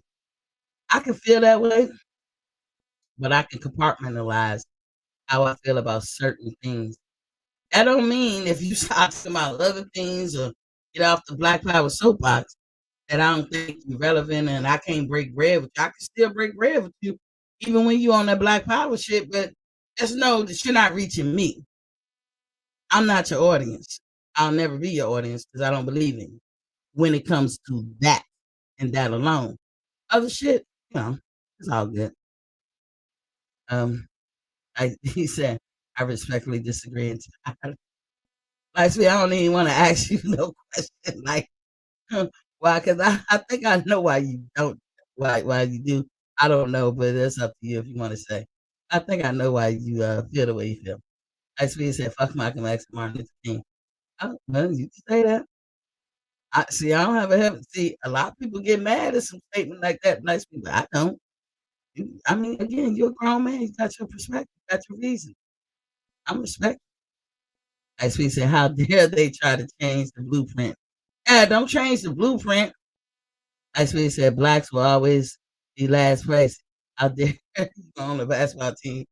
Shut up and dribble. Yeah, now I think you're being low key sarcastic. I'm trolling. I got you. I'm starting to pick you up, Lightspeed. I'm starting to smell what you're cooking. But yeah, I mean, I could ask you this, Lightspeed. I'm asking you respectfully. I'm telling you guys, don't make a mountain out of molehill. Are you? Do you have a mate that's not black? That's my question, Lightspeed. If you do, it's not a problem. Please don't take what I'm saying as a problem. I full disclosure told you guys, I dated somebody outside my race. Matter of fact, I think I got a picture because I told this story before, and a lot of people probably don't believe me. I said, well, I'm gonna keep this picture up just to prove this is 22-year-old Miss T. Who was that? That was my man. Full disclosure, y'all. That's 22-year-old Miss T. It's a long time ago, but that was my man. So when I say this, because I don't want it to be misconstrued as me saying, "How dare you step outside your race?" Shit, I do too. I did, you know. Do I now? I'm gonna be honest. I prefer a black man. It just don't always work like that. Like, Spade, what you got on Yeah, I'll be quick. There's certain conversations you can't have over text. I can't text those responses. Now, really. You said, have I it? ever had a Well, first, I want to answer that question, and then, but Don't then be I gotta scared. say, It's not bad. It's huh? nothing bad. Don't be scared. It's nothing Oh, bad. I'm not scared. No, yeah, I kid you this. I kid you not. No, I'll never be scared like on a social platform only because look, we talk about boxing, we talk about a lot of things. It's not like personal stuff. Well, this is, but it's not. It don't matter that much to me. Uh, no, I can answer the question, but I just want to say this, like more directly. I feel like, and I don't know if somebody like burnt you or something, but I feel like there's a thing there, like that definition. I don't know what your definition of black power is. I would probably want to know that. Okay, I Like, was. like when you see you know, just a random example, slums across America, or the disparities where certain communities, are thriving, and some are not. And when you see people of color at the bottom of that, what does that what does that mean to you? It means that them people are facing hard times. But I can explain what you had asked. I'm giving it. I'm explaining to you as an example that's outside of Black Power. But it's Black Power. It's still Black Power to me. So black That power, was a I term. don't get it because this. All right, boom. So we talk about black power, right? There's a lot of Mhm. levels to that. Like I work in places where there's disparities in like education systems and stuff like that. And I know people that just do work. Some work for the city, for the state, and some just on their own accord, who do things to kind of like bridge the gap and try to get people of color and other just people who are disenfranchised opportunities. Mhm. I guess I just think, what do you say to those people? Those are Black Power people. They should shut up and No, no, not no, change no, the no, no, no, blueprint. They no, should, like, I don't get what you're saying. That's no, what no, I'm no. trying to. So I'm gonna That's what I'm make it trying to. clear. I'm gonna make it clear right here.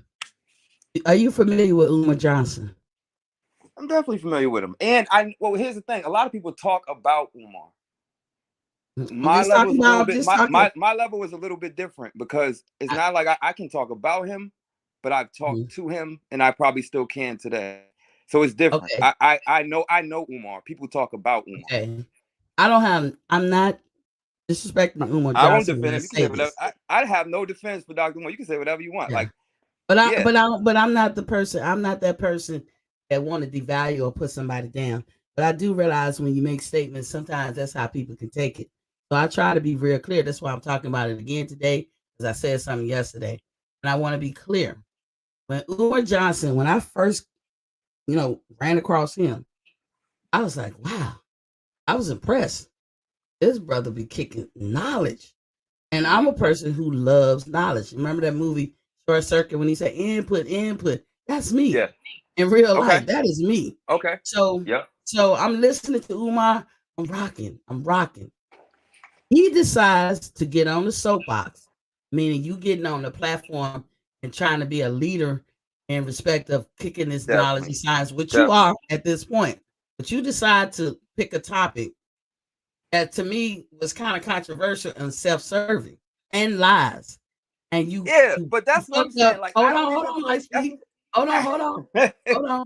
He discredited himself, and I think you know where I'm going with this. But this for the people in the chat. Definitely, definitely. This for the people in the chat. But why I gotta wear He that went. hat? Who? But hold on, listen. My name ain't Umar. I know it's not you. I'm saying people in the chat who might not be for me. I have to talk to the person that might not don't No, have a I know clue you didn't about say. this Actually, you stuff. didn't even say me, but you said like Black Power. So it's like it seemed like No, anybody that's trying to do something you're good not for giving me Black a chance. or I'm think. trying to clarify, but you're not giving me Okay, a got it, got chance. it, got it. Okay, so listen. So he gets on the soapbox and he caters this topic to the black women. Well, how they need to change, how they need to be uplifted, how they need to uplift themselves, where they going wrong, what they doing, and he spells it out. But then, and he spells it out like being promiscuous, having premarital sex, having babies after babies, all this shit that's negative and derogatory, and things that a lot of black women fall in these predicaments today. It's not as Yeah, cut and dry and black and white as people make it seem. So yeah, he's doing this shit. He's advocating that you be a certain way, because right. then you're gonna get you this great black man. Okay, that's that black power shit. Okay, Oh, because you did you call listen? your All right, hold wait. Were on, you a fan of hold Kevin on. Samuels? I'm not Rest in familiar peace. with I don't even want to. You know what I mean? I'm not familiar with Kevin Samuels. I never looked at him. I've only heard about him since his passing. Rest in peace. Okay. So What about Tariq I Tariq can't Nasheed? really go on nothing more with him except the little bit excerpts that I've seen, and that's not enough for me to make an assessment of somebody that I've really never looked at and only Yeah, heard yeah, about him after he passed. yeah. I I get it. wouldn't do that. That's not fair. But Okay. Umar, I was following. Yeah, yeah, yeah. Umar says Yep, all this shit. Then it yep, comes out yep. that Umar Johnson not only contradicts everything that he was saying. So now, as a woman, I gotta say, then what the fuck was you telling me that for? But here's What what I was do your want to purpose? say. What was This your is what I want to agenda? say happened. This is what I want to say happened a lot. There's good people in the world all over the place, and they Mm-hmm. always doing their work. But you know what's funny about the good people? A lot of good people, Gift the Gab is its own thing. But Bud and Spence are great fighters. They don't necessarily have the gift of gab, I would say, right? Right? Because they remind me of the type of person, and I had to grow up and learn to respect these people more than I respect the empty barrels that's out in the world. Oh, they so loud, they so loud. I had to learn to respect people. A lot of people, sometimes when they're really great at their shit, they ain't Oh, about all let, that let me talk and all that language. let Like me they let ain't. me interject right quick. Do you know that empty barrels is a derogatory term that he used for black people? Did you know that back in the day? I'm on my Black Power. No, no, Um, no, no. But see, no, I'm joking. you're That was no, conflating. no, no. I I know no. you Thanks, joking. thanks for the, I know thanks you for that. joking. I was just telling No, you a thanks for historical the, thing. Thanks for the Yeah. education. No, I did not know that. I just thought that was That just for. is something Now that I white gotta people used to say to now I black gotta people. find something else. I didn't know But that neither, but when you said that, I was like, wow, I ain't heard that in a minute. But go oh, there's ahead. a yeah. But so I just think a lot of people got swept up into that clickbait era. So you know what I mean? Because we talk about all these sports shows with their narratives and their clickbait, you know, stuff. And if you're talking about empowerment, that is to me the clickbait of empowerment. If you're talking about, I don't know, if you're talking about people like Marcus Garvey, who led the largest, African movement in history, or you're talking about Malcolm X, or you're talking about Martin Luther King, or you're talking about Huey Newton, like that to me is throwback activism. Right. like But like however, I see this clickbait ain't right. does I'm not gonna. apply to Marcus Garvey and all of them. Marcus Garvey meant what he said. What he didn't factor in is with the part that everybody didn't know about Marcus Garvey, he was a powerhouse on the stock market. That motherfucker was beyond rich for his day. So he can have those conclusions. But to the people who don't got a dime, a nickel to rub Oh, I together, didn't. that is not a mitigating factor. Oh, who was the other person you said? You said somebody Oh, I else said too. Huey Newton, Malcolm X. He I knew mean, these speak. he meant what he was Mm-hmm. saying, and he had success. But the people who got it worse was his followers.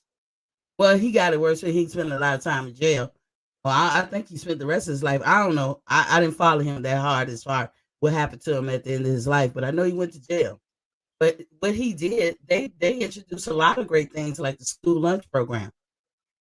You know, Who you talking about? they empowered You're talking about, yeah, you're talking Huey about Huey Newton. Newton. You talk, yeah. Yeah, Black Panther. So that wasn't clickbait. And you gotta I didn't think. say that. I didn't say that was. Oh No, yeah, I know okay. you were saying that it's clickbait, but I said clickbait does not apply. It was not applicable to back in the day. You said it was But there's real people that's activists, still and I doing take those. that. There's still I people take today that that's because they doing were things. I'm not saying activists. on those levels, but are doing things today. But they're not getting the notoriety of a Umar Johnson. But they're gonna get thrown into the box if they start talking something about empowerment. They get thrown into that Umar Don't box. always, but that's why I asked you, was your mate not who you have been with? Because I just full disclosure myself. I've dated outside my race, but I said, is your mate? That's what I asked you. Was Yeah, your yeah, mate no. Oh, so to answer your somebody question, never. outside? So to answer your question, just to let you know, because it's Okay. just to let you know, never ever, not even a girlfriend, not Now, even a never, so ever, when not you even. get on the soapbox, you can do that because black women And I've is lived real and gone to open. school. But here's the And other thing: I've gone to school in white communities. So that whole bust out thing, like I went for 3 years of my high school experience. I was surrounded. All I was in the suburbs, mhm. out there with no one looked like me except for there's probably about 25 of us in the school. My whole career in the Navy, I worked with a number of white men. Mm. I was the only Yeah, black person half the time in the yeah, shop. yeah. All white men, a few women. It's gotten better. When I first came in, I was actually a part of that group they was integrating into that field because that Yeah. was a highfalutin field back in the day, and only they gave it to white folks, white men. And then when I came into the Navy, my ASVAB scores were very high. So they was like, okay, if you can meet the requirements, we opening this shit up. And they did. And by the time I left the Navy, it was a good mix. But when I came into it, I was on the island like a Mm. motherfucker. You know what I'm Yeah. saying? So what I'm saying is, a person like you, if you decide to get on your soapbox and do the black, what I call, and remember, I said that's what I call it. That's not a name that I saw in the dictionary or the thesaurus or anything. I called it that because I didn't know how to describe it. Because to me, Uma Johnson, that was just that was a big mistake on his part to do that. If well, you I didn't got believe what you were saying and you contradicting everything you saying, then why say it? Well, I gotta say this, like, and this is the first public. I never say anything about, all these years, everyone talking about the school, and all this stuff. And I Mhm. gotta be honest. So I brought him into town 2 or 3 times, maybe even nah. The other time he was already just coming in. But I've worked with him, and yeah, no, I never. When people talk a lot about, when when you get caught up with with the strippers when the school hadn't opened and people talked a lot. And I kept it, I played it down the middle the whole time and like, yeah, that's a little bit funny. And people used to come at me like, oh, what's happening with your boy? I'm like, wait, no, don't. That ain't my boy. I brought him in here for information. So that's to say that I don't really speak too negatively about him. He's actually done giving me some advice in regards to school with my daughter that actually was concrete. I mean, one thing I would say, if I'm gonna give him his roses, he gave me concrete advice dealing with the counselors and the people at my daughter's school when they were trying to mislabel her. And it was point in case. At least I could say on that, his reputation stands true. I think in the other stuff, me out. I never That's said my it only public. problem with him. That made me Um, fall off all the way. I can't. Yeah, I think it's a clickbait. I think it's all about what your heart is, and I think what's important is going to be. So, for instance, Martin took a bullet. I think that what he was doing was important to him. Malcolm took a bullet. I think what he was doing was very important. Like, I think the cause of that, to someone would lose the stability and everything of their family to sacrifice something that I can rock with. I think Yeah, I can too. I think what your intentions, your base intentions, and what's most important to you, and what you prioritize is gonna come out. And I think it's clickbait. It's a lot. Now you get to be the leader. You get to be seen as this. You get to be boo, and you don't gotta be about it. And then this is the other part about it that I just want to say. A lot of people think that information that was presented was brand new. It was not. It was regurgitated Malcolm X. It was regurgitated Martin. It was regurgitated Marcus Garvey. It was regurgitated Amos Wilson. Like, this was not new material. He had It the was Umar material Johnson from an speech, era that we were a and lot of us aren't knowledgeable on. and with Umar Johnson, he has all the tools to be that great leader and be on that soapbox. But he I contradicted himself. And so I'm gonna give him another example. If Malcolm X don't had think he been has the married to tools. a I white think he has woman, a mouth. wait, yeah, he do get the gab. So did Malcolm X, and so did Martin. And if Martin, if Malcolm X or Martin had Becky on their arm, no offense to Becky, but if they'd have had Becky on their arm, a lot of people wouldn't have followed them like they did. I agree. Damn I sure the agree. women would not be interested. I They don't agree. want I to agree. hear it. I agree. Yeah. And that's how women are. I'm telling you guys a nugget right here. And this is why I praise DJ. Because that is true. That is one of the one things I can say that's probably relevant to any and every woman. If a man can make you feel safe and secure, it ain't got nothing to do with sex, whether it's a man or husband or friend. The fact is, if you exude that shit out of you, we hold you in a high esteem. When you don't, we looking for the back door. It's just a matter of when. That's real talk that I'm saying to you. Yeah. Now, Yeah. you get women like you, your brother, and some your cousin. It's all men, and you come up to your girl cousin and you ask her. I don't know why women do this, but they we learn how to say things in mixed company. What our OGs would tell us is mixed company. And mixed company is when you're talking to people that's not like you. So if you're a woman, you talk to all women, don't matter the race. We tell we know what time it is. We admit shit that we just will not do in front of y'all. And it's cultural. And they chop it up to tradition and culture. It is the way of the world. It just is, because a lot of times men not even trying can be intimidating. And just being intimidating can make a woman report herself a certain way. But when we get amongst ourselves, we do have a problem with it. Now, if you chose not to be on the soapbox and trying to call yourself, in my definition of black power, and do all that type shit, you know, then you have to understand that you really only talking to men, because women have shut their ears. They might not tell you that, but they ain't listening to you. So what's your purpose? And most of the time, the men who are listening to you, in my opinion, and it's just an opinion, are insecure men. Most of the time. I say that. I don't have to be 100% accurate, But like when you say, if I'm gonna give an example, if you say, hey, these women these days and how they're not feminine, they taking our masculinity, they da da da da. When they say that we taking something, or somebody living their life, whether it's a gay life or whatever, they taking something from you.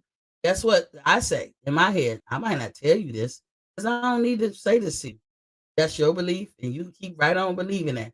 But I know what I think and what most women think because I'm a woman. And I say, you know what? If you never had it and it was my responsibility to make sure you have it, you never had it in the beginning and you never will. Because it ain't my responsibility to do shit when it comes to your manhood. It ain't mine. You need to have that shit when you meet me. That's what I'm saying in my head. And I would venture to say that most women are saying that too. So that's why I say any man that's saying, yeah, right on, go. Those are the ones that I call insecure. If you believe that shit. There's a lot of men that listen to those guys that just like the content like you seem to be straight secure in Oh, your for the man. long, I mean, for Yeah. the longest, I listened to, I mean, like all of that. I followed Dr. Umar for a while. I didn't bring him into town for no reason. And people, and a lot of my friends even had, because he has a lot of skeptics, and a lot of people was like, and they would say things, and over time, you know what I mean, like, look, you just got to be objective and be open and be open to the truth. And I think just when I got to zoom into it, and as I learned a little bit more about the complexities of what's really going on and like in whatever in different communities and within different cultures. Mhm. Yeah, I mean, it just all became clear to me. All the intentions became clear, and I was like, oh, that's what that was. That was all. Yeah, to me, that was just all. That was all lip service. Yeah. And it's okay. Now, But as but long I as. realized this though. Here's what I realized though. But there was Mm. a lot of people in different states all across America that made the same mistake that I made by even entertaining some of the information. Which I will say, information, truth is truth. So whether or not you know what I mean, uh, you believe in a person in the process of that, what's true is true. So I don't. There's a lot of information that I heard through Dr. Umar that's still true to this day. But Right. long story short, I realized the people that was most important was not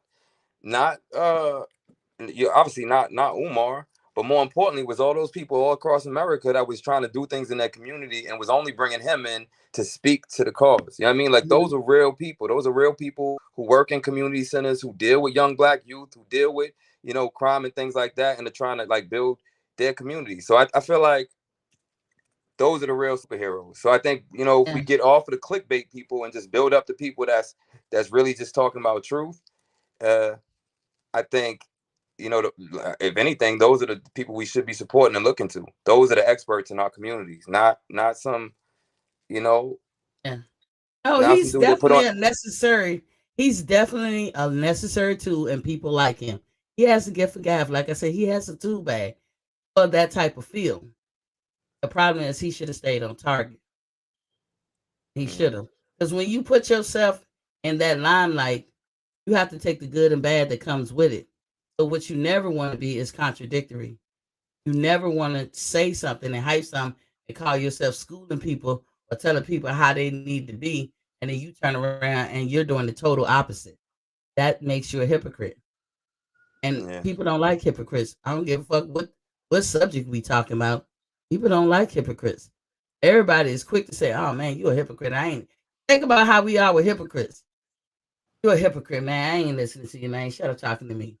That's how all of us are with hypocrites. Up right, talking about any subject. So when right, you get on your black power shit and you get on your soapbox and you're trying to uplift and school the black people, you have to make sure or be cognitive of the fact that you're in the limelight. You're being put in the forefront because of your skills. Don't abuse your skills because once your credibility is shot, it's down here from there. And that's what he did to himself. And I don't think he'll ever recover. Because like me, as a woman, and I don't hate Dr. Umar Johnson. I still say he's smart. I still say that shit that I used to rock with him. I still love that shit. And I love hearing him talk like that. but his credibility at this point is shot with me. So it doesn't matter what he say, my ears are closed. Nah, I think what happened with me was it was not like, oh, you give up on Black Power. You just realize it's not like Black Power has nothing to do with all that flexy dexy promotional talking. Like talking is good, and you need to get the gab, yeah, and you got to sell and do things, but it's really the work. So like I just realized like what I mean, my dollar can make more change than anything. My you know what I mean, like supporting people that's doing good things can make more. Like yeah, Yeah, I I realized just more. I realized the problem wasn't Umar, it's me. You get it? Like, why are we looking at these people? It's just be a kingdom in your in all that you survey. You have a home, you king of that home, right? You got a family, right, you the king of that family. Be a right, king in all that you survey. In right. America, we can all carve out our own little kingdom and queendoms. Be a king there, because you have multiple kids, them all the same thing. They gonna grow up and teach their kids, and that's how that shit is spread. And before you know it, it's second nature. Yeah, That's what you do. So you yeah. I just already realized a king. I done took up that. We chopped it up, but we done took the whole thing into this It's all race. right. I was told by my audience that they like when I venture off into different stories. So let's Oh, get they back do. to Okay, all boxing. right. There it is. Let's All get right. back to boxing. As long as it ain't my So, fault. Mark, look, it ain't nobody blaming you, dog. That's what I was advised. When I first started, they said I love when you do that. So but that's just me. I'm not even doing it to please nobody. That's uniquely just me. That's how I do. That is my character. I'll hop off in the story in a minute. I'll be like, story break.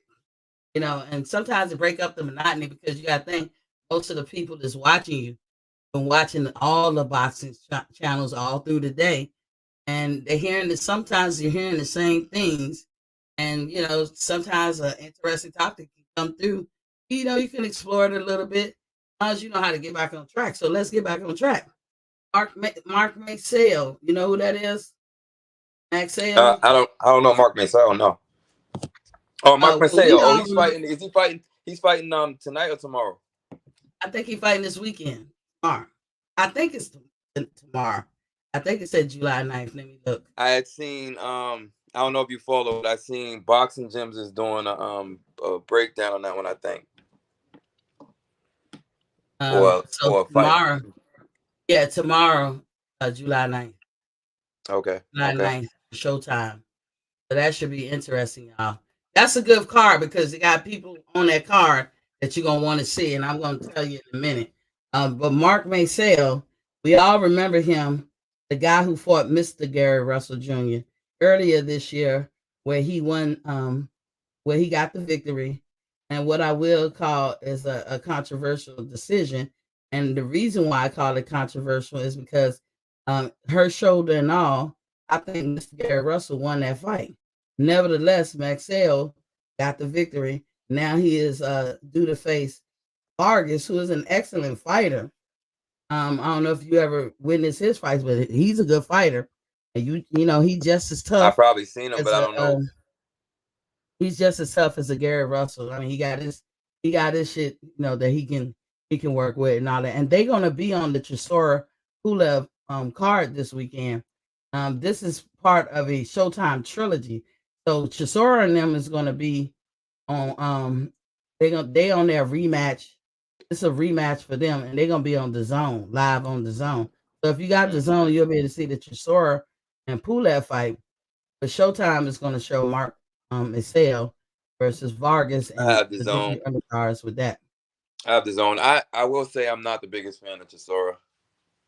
Me either, but he cracked me up. I did a show mentioning him before, because he been taking a lot of losses, but and people was like, man, you in your late 30s, man, you might as well go hang it up. And he said, I ain't ready to go to the house yet. I still got some fight in me, and it really is up to him. But some fighters don't know how to let it go. Some fighters do. But Yeah, he's just gonna get knocked out again if you ask me.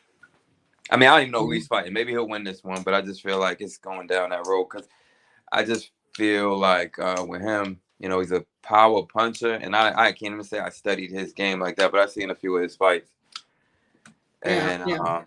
I thought he relied a lot on power and just winds up and kind of swings and sometimes misses wildly and You talking about Chisora? just sorry, yeah. Yeah. Chisora won the first match that he had with Pulev by a split decision. So I guess this is a more clarifying match supposed to be. And I'm not sure. Like I'm not a fan of Chisora neither. Every time I've heard about him, he lost. But so I've really, I mean, I've seen highlights of him fighting, but He never really reminds me watched of his shit. all right, so I'm trying my best to not discredit fighters anymore. So I'm not gonna not give this guy like his credit, and y'all just say I'm not a fan of him because I can't even find credit to really give him. The dude that Fury just beat, what's his name again? Dillian White, I don't know why. Dillian White. Dillian White, Mhm. Chisora and huh? Yeah, go ahead. Chisora and Dillian White remind me of each other for some reason. Like Chisora, Dillian White reminds me of a slightly more cleaned up version of Chisora. You know, Um, I can follow that.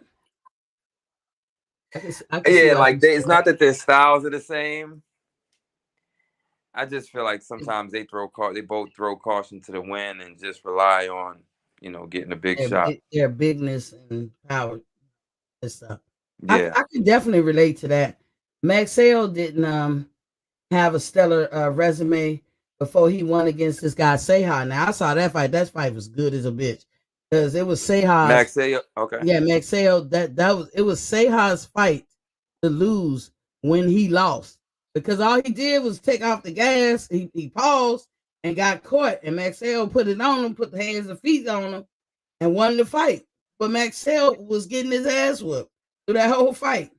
Seha was proved to be a good fighter. He did the cardinal rule. What they say all the time, he broke the cardinal rule of protect yourself at all Of all times. times, Pay yeah. attention to details. That's where he fucked up and he got caught. So from there, talking about Maxwell, he fought Gary Russell, who was injured and said he wasn't allowed to get out that fight because he was injured before the fight. He might have got it during training camp. People said, "Well, why he couldn't just postpone it?" Well, maybe because the contracts are signed. Gary don't have that kind of clout. Y'all have to take those things in consideration. Gary don't have that kind of clout to be like postponing the fight. He don't got that kind of profound awareness in the boxing world, like the faith that you need to have in him. They knew he was the goods, but he didn't have the popularity, the clout, the whatever to be like, yo, let's postpone it, and then think people really gonna be there the next time. So Gary said he couldn't get out of it, and that fight, and he could have Because got injured Gary, yeah, leading up because to the fight. I think probably that loss to Lomachenko affected him, right? No, I don't think so. See, that was a long time ago. Gary got over that. Gary been No, begging to not fight. him internally. I'm saying his impression, like his public. No, Um, actually, I don't think this is me. I could be wrong. For me, I'm gonna speak for me. It never moved the needle. Uh, I accepted what Gary said because Gary is one of the guys. He ain't trying to get no excuses.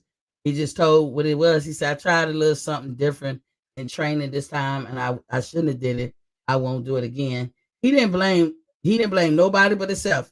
When you turn around and critique your own self and leave it right there, that's better than saying other things because then you sound like you're making excuses. He said, "I tried. The operative word being I tried something different." And I think he was lifting weights and he felt that he shouldn't because he felt stiff mm, versus any other he time he probably was he probably fighting. just should have said the better man won though. Yeah, he did. He did. He's very Oh, amicable about winning and losing. He's not a ego driven head. I mean, other than the fact he a man and he exudes madness. You know what I'm saying? So you can't get mad at that. But once Maxwell completed the task of defeating Gary, he has since became a relevant person. And Maxwell got the uplift in his career from beating Gary.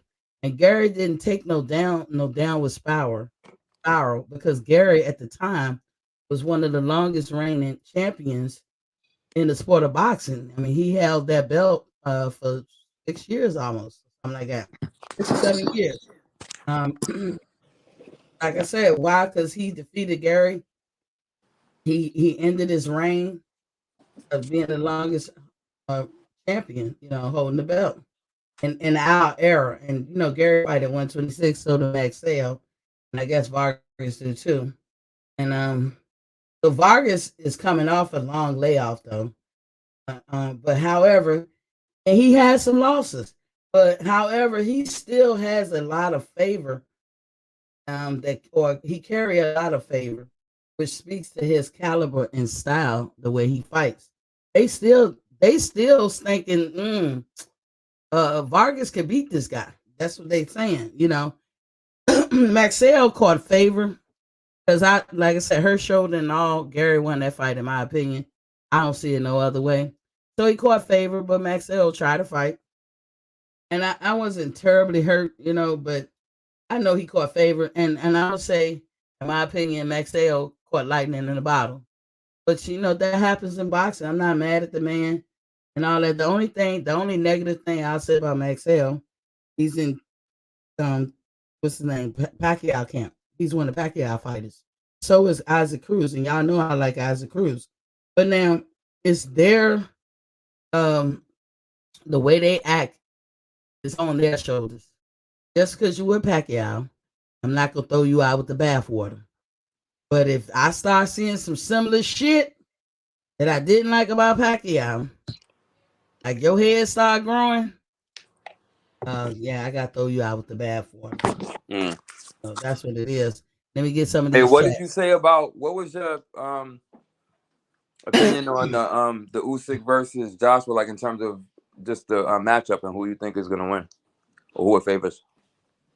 If AJ don't change, and sometimes AJ is seasoned. Once you season into your career, because I'm a believer in you do what you practice in all walks of life. You do what you Mm-hmm. practice. So if he doesn't change, then I think Usyk gonna do the same thing. And then you got to think Usyk coming out of a war. He done seen some shit. He might be a little bit more grimy. He might be a little bit more hesitant. We're gonna have to see. All of them that's coming out the war. We're gonna have to see how that war changed them.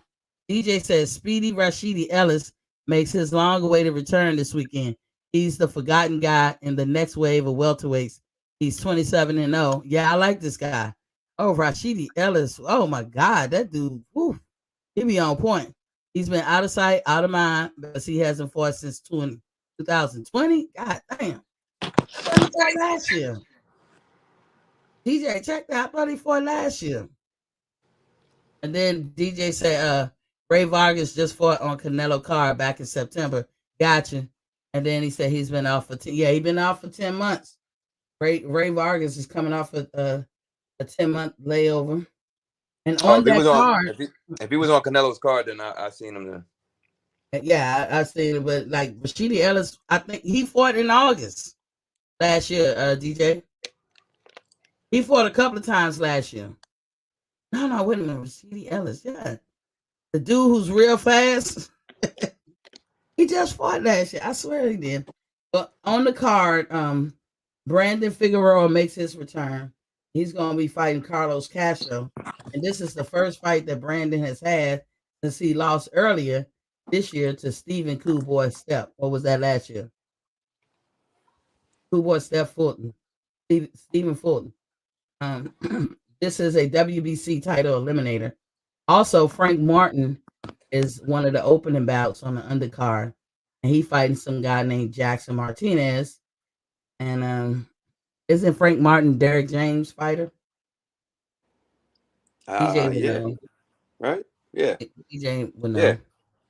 Yeah, so that's gonna be a good card right there. I implore everybody to turn on Showtime this weekend, and if you got the zone, go check it out too. I'm not pressed for Chisora and Pulev. I never was. Nothing against them. I'm, just really Mm-hmm. not pressed for them. But I say this: I always go and watch the zone fights because I have loved their undercard. I have not been disappointed ever with the zone's undercard, and that's the best. One of the best things. It's one of the few things I can say good about the zone or Eddie Hearn. I don't be upset with Hey, their so, undercards. you know what I was really what I really enjoyed watching today? Yeah. The press conference between Clarissa Shields and Savannah Marshall. Is that her name? Did you see that? Final one. I didn't see it. Would you? Okay, yeah. I Cause didn't. yeah. I didn't see it. Okay. Are you looking into that fight, or are you interested in seeing that fight? Yeah, if I can get to it. I'm not paying for no more fights. No, if I can get to it, I'm not paying for no more fights. I put you in the box, right? Because I say that kind of pointedly. I mean, not really pointedly, but you know what I Yeah, mean. I do look at some of the women fights. I do. You're supposed to look at all of them. I look at some of them. I judge everybody as an individual. I'm not gonna put Okay. like I do support women fighting. I have reported on Clarissa and other women. In fact, in my intro, you'll see pictures of them. In the witch column. I got a feeling this is Jerry. Mm-mm. Hold on. Hold tight, Jerry. Call from DJ. Oh, what's up, DJ? What's good, What's DJ? happening, Miss T? What's going on? What's good? What's good? Nothing much. Hey, the Rashidi Ellis. You sure he ain't fight last year? My Or bad. No, is it, man. He has who not am I fought thinking since of? October of 2020. Who am I thinking of? You thinking of his older brother. You thinking of his older brother, Ronald Ellis. Okay. Ronald Ellis, the one who just fought David Benavidez, I think earlier this year or last year. I think Oh last year damn, he that fought David dude was. Benavidez. Ooh, you talking about that black guy was hanging in there forever? They had to stop the fight. Yeah, Ronald Ellis. I think he stopped Ronald Ellis in like the 11th round. You talking about Kyron Davis, the one who he fought later in the year? Okay, yeah, you gotta keep it straight, DJ, with the names. Yeah, so Yeah, I got you. Kyron Davis he's really a 60-pounder that took the fight on late notice because you remember David Benavidez was supposed to fight Usyk in like an IBF eliminator, yeah. but Usyk popped for everything under the sun. Yep. So he got pulled from that fight, and Ronald Ellis was a late replacement. He's a 60-pounder that came up to 68, and he lasted 7 rounds, I believe it was, with David Benavidez. He put up a good fight for at least the first 4 rounds, but after the 4th round, you could have stopped that fight at any time, man. The kid was just taking a beating. That's why I commend his trainer, Breadman, for stopping that fight when he did. He told him, "Hey, Daddy-O, that's it." Yeah, because you got to protect the fighter from themselves. Absolutely, and I love the relationship that they had. He was able to talk to him, and he knew when to stop the fight. So he was like, "Hey, this ain't I like his thought process. Look, this ain't for no title. You coming up in weight. It's a late replacement. Ain't no need for you to keep taking this punishment." See, with David Benavidez, you have to factor in if you can take his punch and you can give a punch just as hard as him, you got skills like that dude Kyron Davis, you might could beat his ass. Yeah, David Benavidez, by his own admission, is not a one-punch knockout artist. It's always his volume. That's why I always believe he would give Canelo problems and anybody who fights him problems because he doesn't get tired. He's a big man for 168, and he's going to throw a lot of punches. He's going to walk forward. He has a granite chin, even though he's been dropped before. He has a good chin. He has dog in him, and he throws a lot of punches. And he's very fast for that 168-pound division. So he's going to be a well-balanced breakfast for whoever he fights. But Ronald Ellis is Speedy Rashidi's brother that fights at 168, and that's who David Benavidez fought. I think it was last March. Okay. And he lasted 11 rounds with David Benavidez. But then But Speedy Rashidi hadn't fought since October. It was late 2020. But the reason he hadn't fought is because he's been in contract. He had a big contract dispute with Golden Boy, and he was finally able to get out of that contract with Golden Boy in January, and PBC signed him, I think, April. So the guy that I'm talking about, I can see him in my head. I cannot think of his name, but Rashidi Ellis sound like that. And I remember now that you said Golden Boy, I was like, yeah, Rashidi was signed with him. This guy is not with Golden Boy, I don't think. This guy fought, I want to say the same month that Mikhail Fox fought. I think he fought on a card that Antonio Russell fought when they bumped their head. When he bumped his head and they had to call that fight. I think that's the David Benavidez fight you're thinking about. No, not David Benavidez. I'm talking about it was a black guy who's small. Yeah, he put me in the mind that he's 135, maybe 140. I can't remember the division. I cannot think of his name. But on that same card that Antonio Russell fought, I believe it's the card that Antonio Russell fought, and they bumped heads. and it was a cut, and they had to stop the fight, so it was a no contest. This guy fast as hell. He will put that pressure. Oh my God, he throwing haymakers. He throwing just regular jabs. He moving around. He fast as hell. And the one thing that stands out with me, because several times I've seen him fight, he have on these red boxing shoes. You know, nothing spectacular, no special effect, but he seemed like I'll notice when you repeat outfits. So he had the same red shoes, but he's not a big guy, and he's a black guy. I cannot think of his name. And when I think his name, I'll be like, oh man, you know, I probably say it as soon as I think of it. But he fought again a couple of months later, and I think he fought 3 times since August. So the August and twice more before the end of the year. I cannot think of this guy's name, but he a force to be reckoned with. I want to know who you. I want to know who you talking about too, Miss C. I'm trying to remember myself. Look. Like, go ahead and cook, because I'm actually gonna look up who's. I'm sorry, he's 23-0. He's 23-0 with he's 23-0, 14 knockouts. See, fight card, Mikhail Fox was on. Yeah, his last opponent. Yeah, that's right, because his last opponent, he beat Alexis Rocha, the guy who just beat Blair Cobb earlier this year. Maestro. That was the last fight that Speedy Rashidi had, and it was Halloween of 2020, 10/30/2020. I'm looking at his box rec right now. Yeah, I don't know this guy's name. Yeah. 22, but this guy fought a couple of times in 2021, and I'm, you know, like I said, in my head, I'm thinking of Antonio Russell. It was a card he was on or something. Yeah, I remember the fight with Antonio Russell, because that fight ended in like no contest. Who was a black guy who was piecing this dude up that was on that card? I cannot. Yeah, oh my God. I'm gonna look up Michael Fox. Is either Mikhail Fox or Antonio Russell? It was in August, and it put me in the mind around that time. And whoever this guy I'm thinking of, because I remember seeing him again, I was like, whoa, okay, he fighting like I want him to fight often. He fucking motherfuckers up. Matter of fact, this last guy he fought was an awkward style fighter dude, and he was getting caught. But not to put that guy down that he was fighting. That guy was known for violence. I think you talking about Rais Salim. Yes.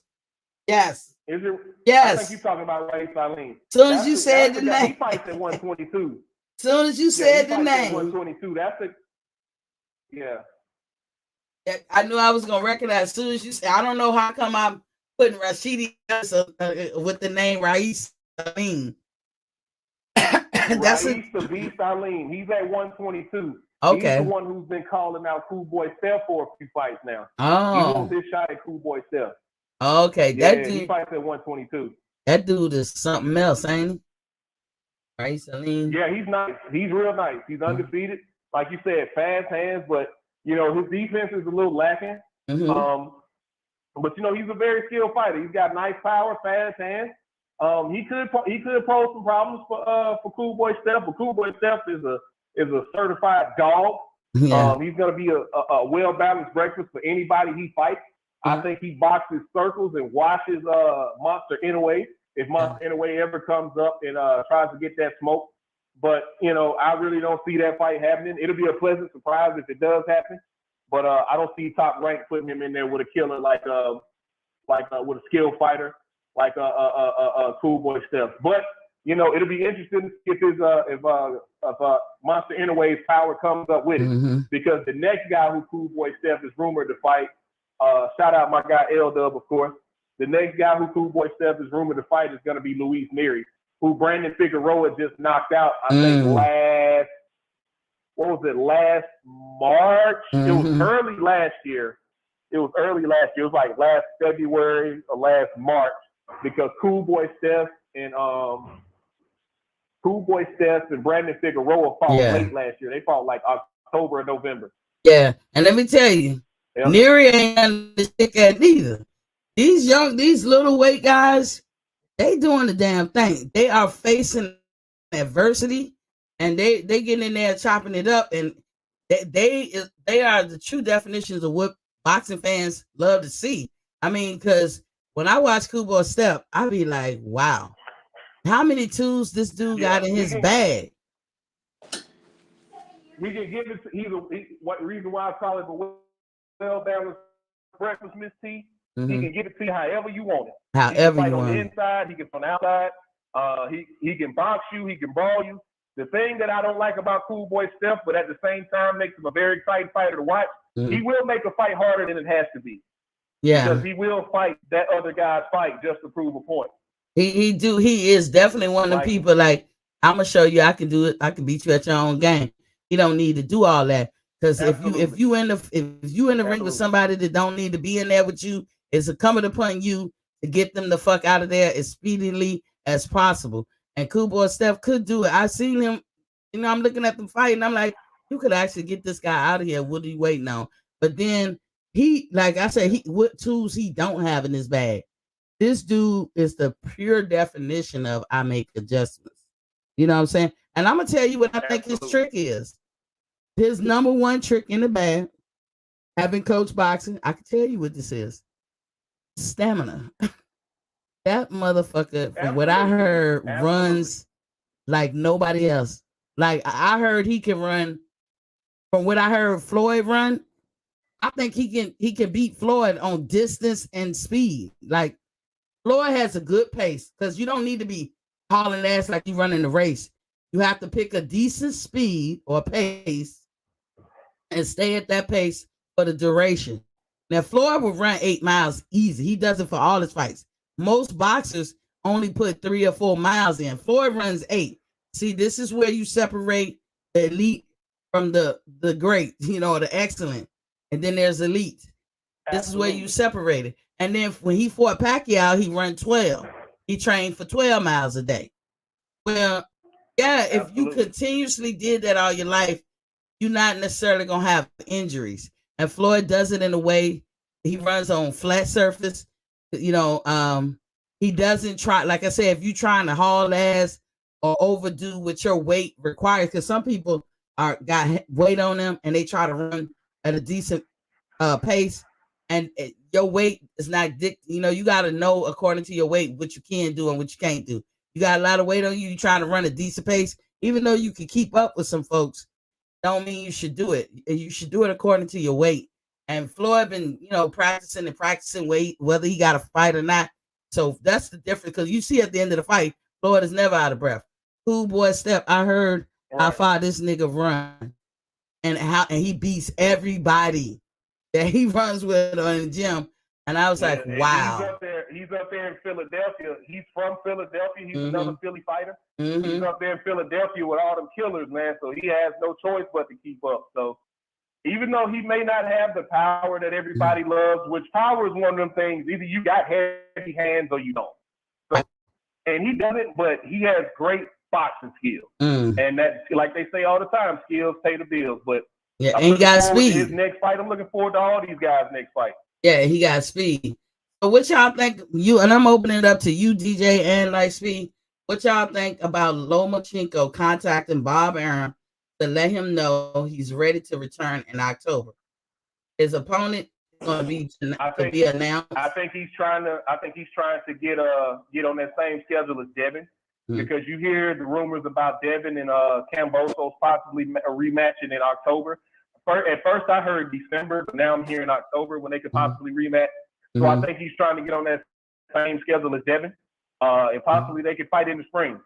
That was part of that dream scenario that I pointed out. I want Devin and Tank to stay on the same schedule. So by next fall, these two should be fighting. No ifs, ands, or buts, asses about it. These two should be fighting by next fall. I'm with you on that one. I'll be excited to see. I want to see Lomachenko and Tank. He said Devin. Well, you said who? You said Devin and Oh, I thought he said. I think the Lomachenko and Devin fight will happen after the Kambosos rematch. I think the Lomachenko and Devin fight will happen first, because if you look at Bob has been trying to put Lomachenko back in the title mix for a while. I think that's that's part of the rift between him and Tio. I think Bob wanted Tio to give Loma a rematch. Loma was a long time champion. He wanted to get that immediate rematch, but it just never happened, and we all know the story from there. Mm-hmm. But I think he's trying to keep. I think Lomachenko is going to try to stay on the same schedule as Devin, fight around the same time as Devin. So possibly around next March, next April, fight could happen. Barring nobody gets injured, because I think the same thing is going to happen to Kambosos in the rematches that happened back in when did they fight? June, right? Late May, June. June 5th. I think the same thing is going to happen. Yeah, I think the same thing is going to happen to Kambosos. I even think Devin stops him this time, because the old rule in combat sports, anytime a young guy beats an older guy in a fight, 9 times out of 10, he's going to beat him in the rematch, only quicker. So, and we just saw evidence of that. We just saw evidence of that with Nonito Donaire and Monster Inoue. So, yeah, but see, here's the thing. Here's the thing. They'd rather that Lomachenko had a win for them belts with Kambosos. I always say that Kambosos caught lightning in a bottle. I stand on 10 toes when I say this. I think if T.O. was at his best, I do not give excuses for T.O. because T.O. was on some shit that whole summer. But if T.O. was at his best, I think that T.O. would have beat Kambosos. And I am tripping on how much they paid him and this, that, and the other. And I know you said, like Speed, you said, "Oh, pull the race card, T." But I just find it amazing that somebody we didn't know, talking about Kambosos before he Teofimo, can go from a $500,000 pay to $10 million, and everybody want to say the government put their thumb on the scale. But here's the thing: the Australian government is a capitalistic government. They run their economic system is capitalism, and they too believe in free market, just like the American people. And they do have taxpayers, which means they have to disclose when they spend taxpayers' money. But if you look at, when you read an article, you have to read with, like, really pay attention to what they're saying and what they're not saying. They said they held the fight in Melbourne, which is a big group of Greek descendants born in Australia, no doubt, but they're Greek. They are from Greek descendant, and so that's a Greek area. Hey, I'm sorry to cut you off. I got to get back to work. I just wanted to chime in and say that real quick. Thanks for having me on the show. Thank you for those kind words earlier. Oh, no problem. I see that. That's the man right there, y'all. That's a man right there. I appreciate it, Miss C. Later on, Claire. So they said the government put their money up, and so then you have to say, okay, your brain has to say, so the government only paid Kambosos, they didn't want to pay Devin. That's not how it's going to be. The promoter is going to do it. That was a Bob Arum event. Then what the articles say is that the government was putting their thumb on the scale for the tourism of it all. Melbourne is not Sydney. Sydney is like their New York. Melbourne, it could be Mineral, Tennessee. You know what I'm saying? Melbourne is not a big tourist attraction. So if you think of it like Olympics, right? When the Olympics said they're going to have, everybody know the schedule of the Olympics. You'll have all these countries bidding to get the Olympics. And by virtue of the fact of saying bidding, it means that they're saying, hey, we'll put up this money for you to allow the Olympics to come here. Now, the Olympics do not come out of their pockets. The Olympics Committee is not coming out their pockets to furnish any of this. When you place your bid, that's the bid. That's the money it's going to take to get your city or whoever that place up to specs to hold in all the Olympic Games, whether it's summer or winter. That's what you're bidding. Hey, it's going to cost my city to do this, that, and the other. Do you take my bid? Because so that city, like when we had the Olympics in Atlanta had to foot that bill. Not necessarily the Olympic Committee. I'm sure they got some responsibility, but the overall thing is Atlanta footing that bill. So when the government of Australia say, we're gonna put in on this fight, they to me, it's just how I read it.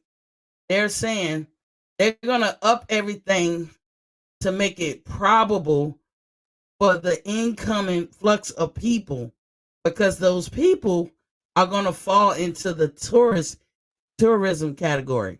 That means the That's stores, the yeah. shops, everything got to be on par to be able to handle this influx of people that's coming for this event.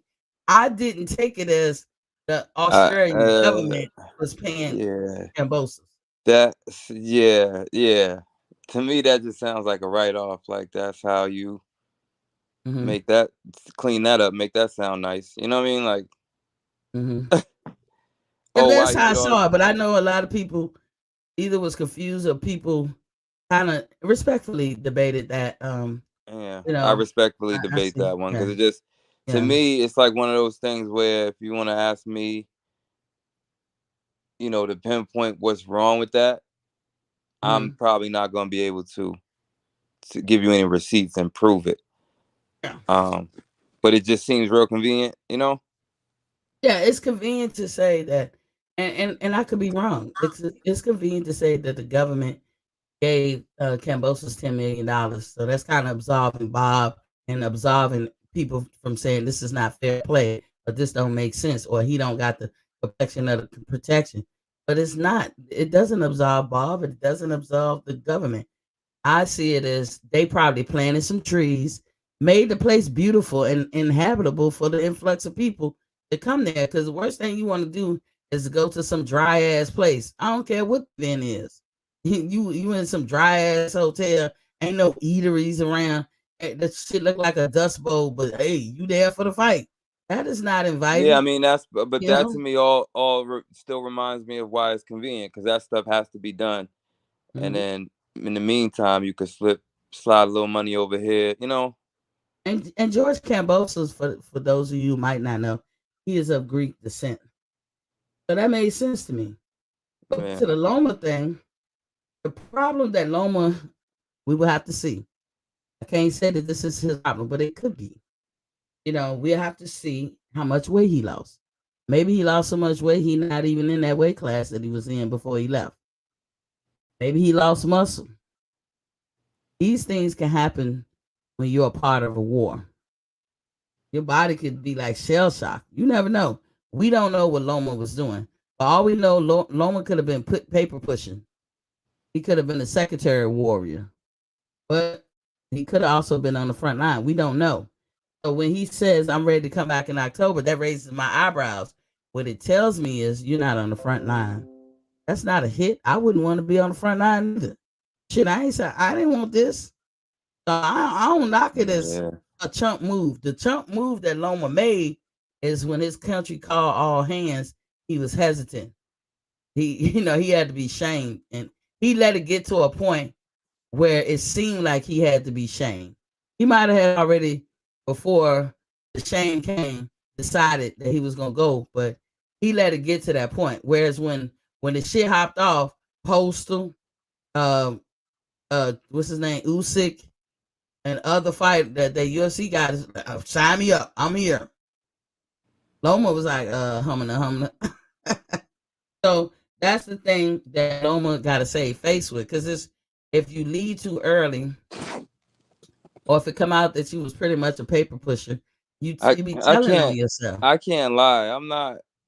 I'm the pay. I don't think it's well deserved, but I think the rematch. I just got to be honest. I'm not really terribly excited about that rematch.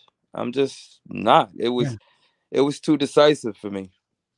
Well, as what Jerry has said yesterday, some people can see it as boring. Now, to hardcore boxing fans, we can see the skills and the strategy a little bit, but Yeah, no, I mean there's I so much. do see Talking that. about So, but Cambosos and but if I Devin. but I'm looking if I'm looking at for me if I'm looking at strategy, I'm looking well. So it's funny because it's like, yeah, I just don't think that Cambosis is gonna be able to make. It was just so decisive to me. I just don't think he'll be able to make that amount of adjustments And I mean, and maybe he's gonna make one extreme adjustment that just turns the tables. But Bosos has it in him. He's craftier than people think. Devin wears you out. Devin don't have no knockout power, and he knows that. He don't have to. He wears you out. Even with what he do, but he could be more in wearing you out.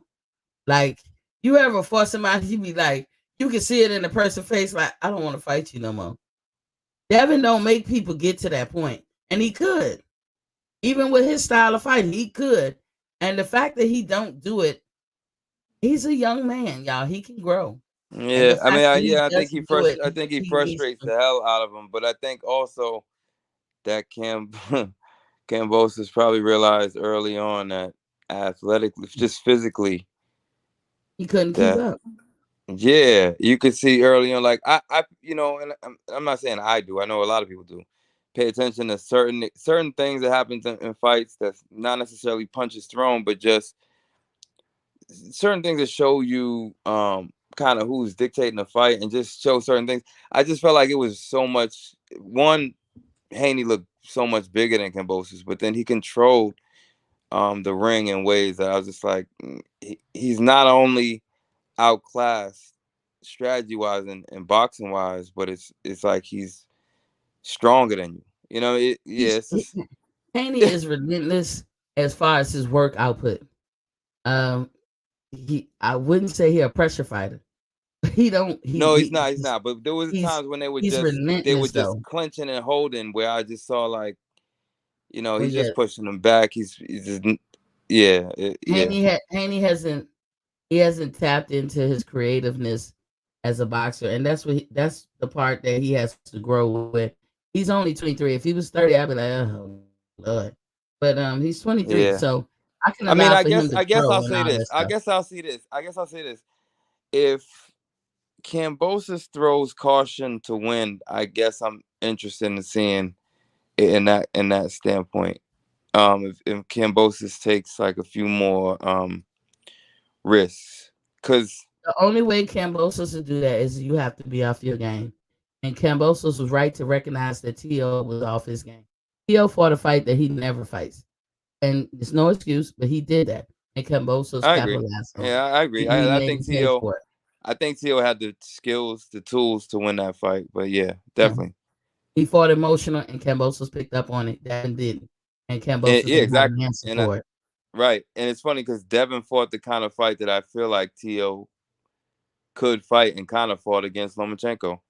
See, and this is the difference. See, if Devin, if you know you don't have knockout power and stuff, you're gonna have to be more creative in how you display your greatness. And again, he's only 23, so I give him a little latitude. But like when I be saying people put the cart before the horse with him, I still mean that too. He kind of said the same thing. You there, champ? You are definitely there. You at the door. You halfway in the door. But for you and the type of fighter you are, I think Devin just have to be more creative. Now with the Cambosos thing, Cambosos rather have fought Lomachenko because Lomachenko is emotional about losing them belts to Tio, and we don't know what Cambosos was doing in that war. So I told y'all the thing that I will be watching is did he lose too much weight? Did he lose muscle mass or whatever? And these things happen under stress when you're in a war. That happens to everybody. Nobody's absolved of that shit happening to you. So we should see how Lomachenko come back, even with Ugas. We should. Did it make you better? Did it make you more fierce, or did it make you fall off in a certain area? So who will Bob put him in the ring with? We don't know, and but we know that Lomachenko wants those belts because he he's had that desire since losing it to Tio. He want him back bad, and but he has to have regrets Hey, of well, dropping his belt to I Devin. gotta actually hop off. But how? I just do have this question before I hop off. When's the last time Lomachenko fought? When he fought Richard Comey back in December. That was December. Oh, okay. Hmm. So he ain't All too right. he ain't too far off, and we understand he was in the war. He gets a reprieve for that. But what I'm saying is, we know he had that.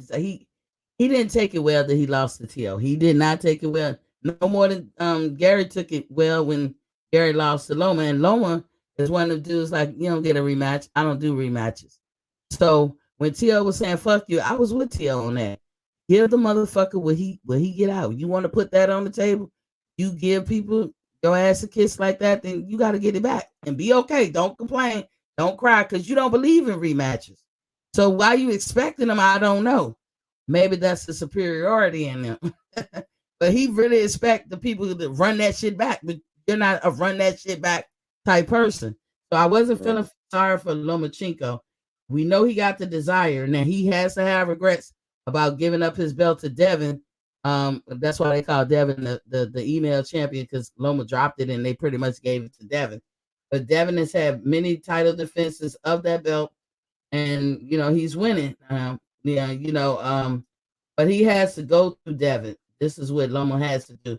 He has to go through Devin to be relevant in his division. And like I said, we know he avoided by dropping the belts a long time ago. He's coming off a 10-month layoff. That's why I don't know why they say that, because the last time he fought was Richard Coleman. I swear it was in December. So maybe that's good. Maybe that's good for Devin that he's fighting Kambosos again. Devin don't care. Devin wanted to fight just to keep him sharp for Lomachenko. But stylistically, if I just that won't happen, because Kambosos nowhere near the level of Lomachenko. Devin been wanted to fight Lomachenko. No, he's not. He's not near the level of Lomachenko. And I thought if they fight, I don't think even halfway you have Campbell. But I think it's probably a good preparation, just maybe like almost like a good tune-up if he were to fight Lomachenko next. Just staying active, I can agree with that. Now Lomachenko's options are people like Isaac Cruz, Shakur Stevenson's, because Bob wants Shakur to come up and fight Loma. He wants him to move up, period. Jermaine Ortiz, whoever that is. This is with these names that people are throwing out there. I think it's more likely. I think it'll be more likely that he will fight Devin, but I guess we'll see. Joseph Diaz, Oscar Valdez, Michelle Rivera. These are people that Loma could fight. Which one Bob's gonna put him in with, I don't know, but I can tell you, I don't have to ask, and I'm 99.9% sure that Lomachenko wants the belts back. I don't have to ask that question. Yeah. So that's all I had today. Got any closing thoughts? Thank you for coming to the channel. We ain't gonna get over 3 hours a day, but that's all I had today. Let me see, make sure that I ain't leave nothing out. But yeah, I found that interesting that Sky Sports, and getting back to my topic at hand, Sky Sports won the purse bid over the Zone and a few other people over there, because I don't think nobody over here was trying to purse bid it, but they won the purse bid. And AJ just left Sky Sports to do a powerhouse move deal with the Zone. But after AJ and the Zone do that do their fight, and it's gonna be on Sky Sports, then the Zone would do all of AJ's boxing for the duration of his career. So Sky Sports got their last hoorah of getting whatever they're gonna get out of the Zone. I mean, out of AJ. And fights over there cost $19, $19.95. We talking either euros or pounds, however they say it. For us, we would say $19, $24, $29. Now, if that is going to be a pay-per-view, let me remind y'all, that's going to be a pay-per-view. I mean, I know they got more people. They got more people watching. So I guess, but I wish it was that cheap for us though. But yeah, it's not gonna be cheap for us. But you know what? We got more people in this country. But this is the thing about overseas. And if you ever lived overseas, you'll pick this up right away. Shit that's expensive here in the States is cheap over there. And things that is expensive there is cheap over here. And anytime you live somewhere like overseas, you'll pick that shit up, because you're like, what? Let me tell you, Europeans go crazy for. You'll never believe it. Peanut butter. Now to you and me, Where can't you find peanut butter? They got packages at certain restaurants got peanut butter in it. You can find them in just about any store, dollar store. It is not hard to find peanut butter. And it's not that expensive. It ain't gonna break the bank. You ain't saying to yourself, oh, let me get this little peanut butter and guard it with my life. Because I spent my last dollars on this shit. You don't be having that feeling when we buy peanut butter over here, but over there they do. If you go into that grocery stores, it'll be in the aisle where they call the foreign section, which we classify as the foreign section in their grocery stores. Here we got foreign sections too. You know, when you go into the Asian aisle at the grocery store, and it be that little area that got typical Asian food or real, the top notch Asian food from their country. We're not getting everything they have, but we getting some and all that stuff. But yeah, peanut butter is a big hot commodity over there. You can trade. You can use the barter system and get some good shit for some peanut butter. I done got a lot of shit for peanut butter when I lived overseas in Europe. And let me tell you, I don't got none of them shits with me. I got some beautiful rugs. I got a Greek flucati rug. Can't tell you where that shit is. I don't know if I lost it right away. Did somebody take Right. it or whatever? I don't know what happened. It was beautiful when I got it. But I don't even remember using it that much in my house. But I had got it and I was like, oh, I'm gonna take it back because it'd be white. Oh, it's beautiful. I got it for peanut butter or a fifth of Hennessy, To, some kind of interesting. drink that we drink over here all the time that ain't cost nothing but shit to them. It's the world. And I'm talking what they're giving me is worth, if I had to put a dollar amount, $500 or more. They giving me stuff that's either 500 or close to $1,000 worth of something. I'm giving them peanut butter, a big ass jar of peanut butter that might cost $6 or $7 on the base. Oh man, I was loving the barter system over there. I'm like, what? Cristal. Let me give you an example. Y'all know how people pop the collar and be talking. I Hey, had Cristal and all that yeah. overseas where I was in Europe. Cristal in their grocery store was $3.95. Huh. Well then, yeah. Nah, I mean, even barter system. That's you don't come across that too often. Yeah, I mean when you're not a big entity or a big conglomerate or something, we all eventually do the barter system. Like I give you this if you give me that. That's the barter system Yeah. at its Yeah, best. no, that's the best way. Hey, but I gotta run. But I was gonna say my last thoughts on the Usyk versus Joshua. Okay. I feel like I actually want to just speak more on Joshua because I feel like over the years I've been hard on Joshua, but I want to say this because it's funny because after the Ruiz fight, a lot of people would say he got exposed. That's arguable or not, whatever else. Um, but I think everyone noticed how he responded when he got in trouble and when he got hit. Um, Mhm. but then and so the thing came up that Josh was chinny. Um, and then I was thinking about it, but I was like, what's funny about that? Joshua might be, his chin is maybe a little bit suspect. Like he gets hit and he gets rocked. But then I thought about it and I was like, well, if I'm being honest about it, his recovery isn't really that bad, considering we've seen him rocked a lot, but then we've seen him come back a lot. Mhm. It takes Even a because lot. even when he fought Klitschko, he got rocked and he came back and Mhm. won. And so It's- and they might even got knocked down, I think.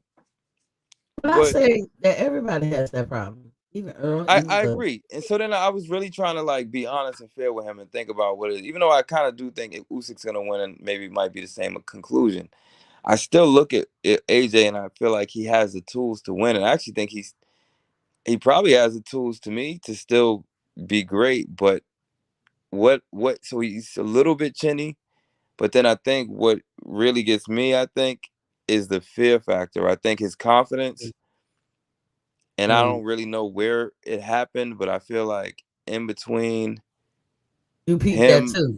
him in that Wilder fight and not fighting Yes. Wilder, Yes. I feel like he may not have recovered emotionally from that because he maybe felt exposed or he was Mhm. he was I think he was rightfully so, he was intimidated by Wilder. And then I I think think so too. Yep. And then when he lost to Ruiz, I feel like that Mhm. put him on the spot. And I feel like there's a mental thing going on with the chin. So I feel like he has to get over that. But I do think this, when I thought about it, I was like, he was someone that was known as a puncher, a Mhm. knockout. He would knock people out. And He's it a big wasn't guy. that he wasn't boxing inside of that, but he's known as a heavy hitter and a puncher. Then after he got knocked out by Ruiz, I thought it was funny that he boxed a lot. Yeah. And I want to give a little bit of respect to that, because I do think it's respectable, and it takes a lot of I don't know what it takes, commitment or whatever it is. Way It's not too. easy. There's a It's lot of not force. easy. It's not easy to change his style, and It's make adjustments. I think I seen a finally saw a kid picture of Joshua. I think naturally, if he, like, let's say he wasn't a boxer, I don't think he would ever been as big as he is. I think I Oh, can't speak to height, but he doesn't, he didn't come with this massive frame like how he is now. There's a reason for it, but uh, he do his mind wasn't matching up with what it need to be to face these heavy hitters, because he allowed doubt to creep in. That can oh, happen to all of us, I bud know. alike, Yeah, girl alike. yeah, So you're going to get hit in fights. Is what you do when you get back out up. So I do respect Joshua, because not he ain't a whole bitch out here or nothing like that. I don't see him as that. But I do think he was worried or concerned, as he should be, with trying to fight uh Wilder, and he let it get yep. in his head, He didn't want to and get knocked out. yeah, and if y'all think about it, like I said, you don't play boxing, you do it, and I can that type of shit too. If you ride I don't know if anybody rode motorcycles. I have. Have you rode a motorcycle, or you know how to Probably ride once. one? Probably once. No, in the back. Probably once. I used to have a sport touring, and that's to say, it was kind of like a combination of a touring type bike slash Mm, crotch rocket. Because if you look at my pedals, they look like crotch rocket, but my steering wheel went straight across. And when I had mag wheels, but it looked like a sport bike. It was a Yamaha R6. So I used to ride this bike, right? And I fell off that bitch twice when it wasn't moving. But there's a reason for that. But I ain't gonna get into that. But what mm, I learned about riding motorcycles was, when you it's weird. When you driving your car, you're steering your wheel, you looking all over the place, you looking at people in the car, talking to people, you take your eyes off the road, you bring them back, you looking through the rear view mirror, you just looking everywhere. And you steadily driving, you keep steadily drive straight. Well, a motorcycle, when you turn to the left, guess which way that bike goes? It goes to the left. If you mm. turn your head to the right, guess which way that bike goes? It goes where your head is. So when I'm thinking of what you're talking about right now, if Joshua let doubt creep in, that's the way his Yeah, body goes. yeah. And that's what I see in him, though. And I feel like he let it creep in, and it stayed there. Yeah. And that's for me. I think that's his real challenge. Because when I look at his tools, truthfully, Hmm. I gotta say, I think he has some good boxing skills. I think he and I liked actually the adjustment. I mean, it was kind of funny because he's so big and he's boxing against Ruiz Hmm. because he's trying not to get knocked out. Hmm. So it's kind of funny, but it was I think still a little bit respectable. So Most with of him, his career, I'm uh-huh. sorry. I was gonna say Because that's most of because that's what I Joshua's was saying career. about him and Usyk. It's still Yeah. kind of this thing where it's like when you look at them, like really truthfully, Hmm. if AJ if I was Usyk, I would be scared Hmm. if AJ came in with the correct head, because I think he could get him out of there. But Usyk is a very well experienced fighter, and he know what I he agree. see. No, that's what I'm saying. AJ coming in too big, in my opinion. As a I boxer, agree, but I he's still think if overworking AJ his was on his body. game, Mhm. he could probably get him out of there. But I don't see I that, don't and I know. think and I think Usyk is always going to be on his game. I think Usyk is a better boxer. That's just him Way better, naturally. way better. He does I think way whatever better. he do in practice. You see it in the ring. You Way better, do what you way better. practice. But Right, the right. only reason I say I still think AJ could get him out of, because when I watch the fight again, the power, like AJ can land on him. It's not like Usyk won't get hit at all. And if AJ had confidence, I think he would probably be able to land one of those shots in 12 rounds. AJ got the problem that Deontay had this last because he fight. hurt him a few times and made him respect him a few times. He too big though. AJ, it's almost like as big as he is, I guarantee you in my head, I don't know this for a fact, y'all, because I don't know AJ. I guarantee you when he get older, he gonna find that he overworked his heart. I guarantee you when he stop boxing, he's gonna shrink really small. I actually AJ don't need to be that big. I actually used to not to be like that because there's nothing to prove this. I used to look at AJ and think that because when I started to see his level of fear factor, I thought he got that big, like out of this, like he's too big. Bigness you know what I'm slow saying? you Like down. Yeah, bigness will slow you down. For men, y'all got a wide girth to work with that and wiggle room. But when you talk about female boxers, if I see that one female boxer is naturally heavier and coming around, it's not an absolute. I'm already saying in my head, yeah, if this smaller girl is outwork, she gonna outwork you if she knows how to do it. And you're gonna be in trouble because for females, all the attributes you need to win a boxing match, like moving your legs, feet position, power, speed, agility, all that shit, it diminishes across the board with weight. If you bigger, but you can look at people in general and say, I agree. I mean, I agree. I agree with that. I agree with that with AJ, but that's what I feel like. I feel like he probably overworks that. I feel like almost like I look like he's overcompensating. Like sometimes when I look at how big he is, I'm like, damn, why is he trying to be a bodybuilder? Is he overcompensating? Like, he has great genes. He has great genes. I didn't see him as a kid, so I didn't see his. But I'm just saying, looking at him now, he has great genes. Because look how his body look with all that weight on. He don't need that weight. The man looked like a freaking Adonis. Even the pictures when he's doing the face off with Usyk, it's just like everyone he stands next to just looks like they don't even belong next to him. Exactly. The only person that really looked like they belong next to him was the dude I just mentioned. Who got the belt? Huh? Usyk. No, Usyk looks so much smaller than him. Ruiz looks so much smaller than him. The only one was the Russian guy. That he got the belt from. What? The one he got the belt from? Oh, Klitschko. I don't know why I couldn't remember that because I just said it earlier. But yeah, that was the only dude I felt like. Ukrainian, so you know. Yeah. Oh, he was Ukrainian? I didn't know he was Ukrainian. No, he is Ukrainian. But you know, a long time ago, when it was the USSR, Ukraine was one of the many countries that fell under that block. Oh, okay. So that's why Russia is no, they was both. They was both huge in there. It looked like because Klitschko pretty much towered over almost a lot of people that he fought with. I think I seen. Nice genes too.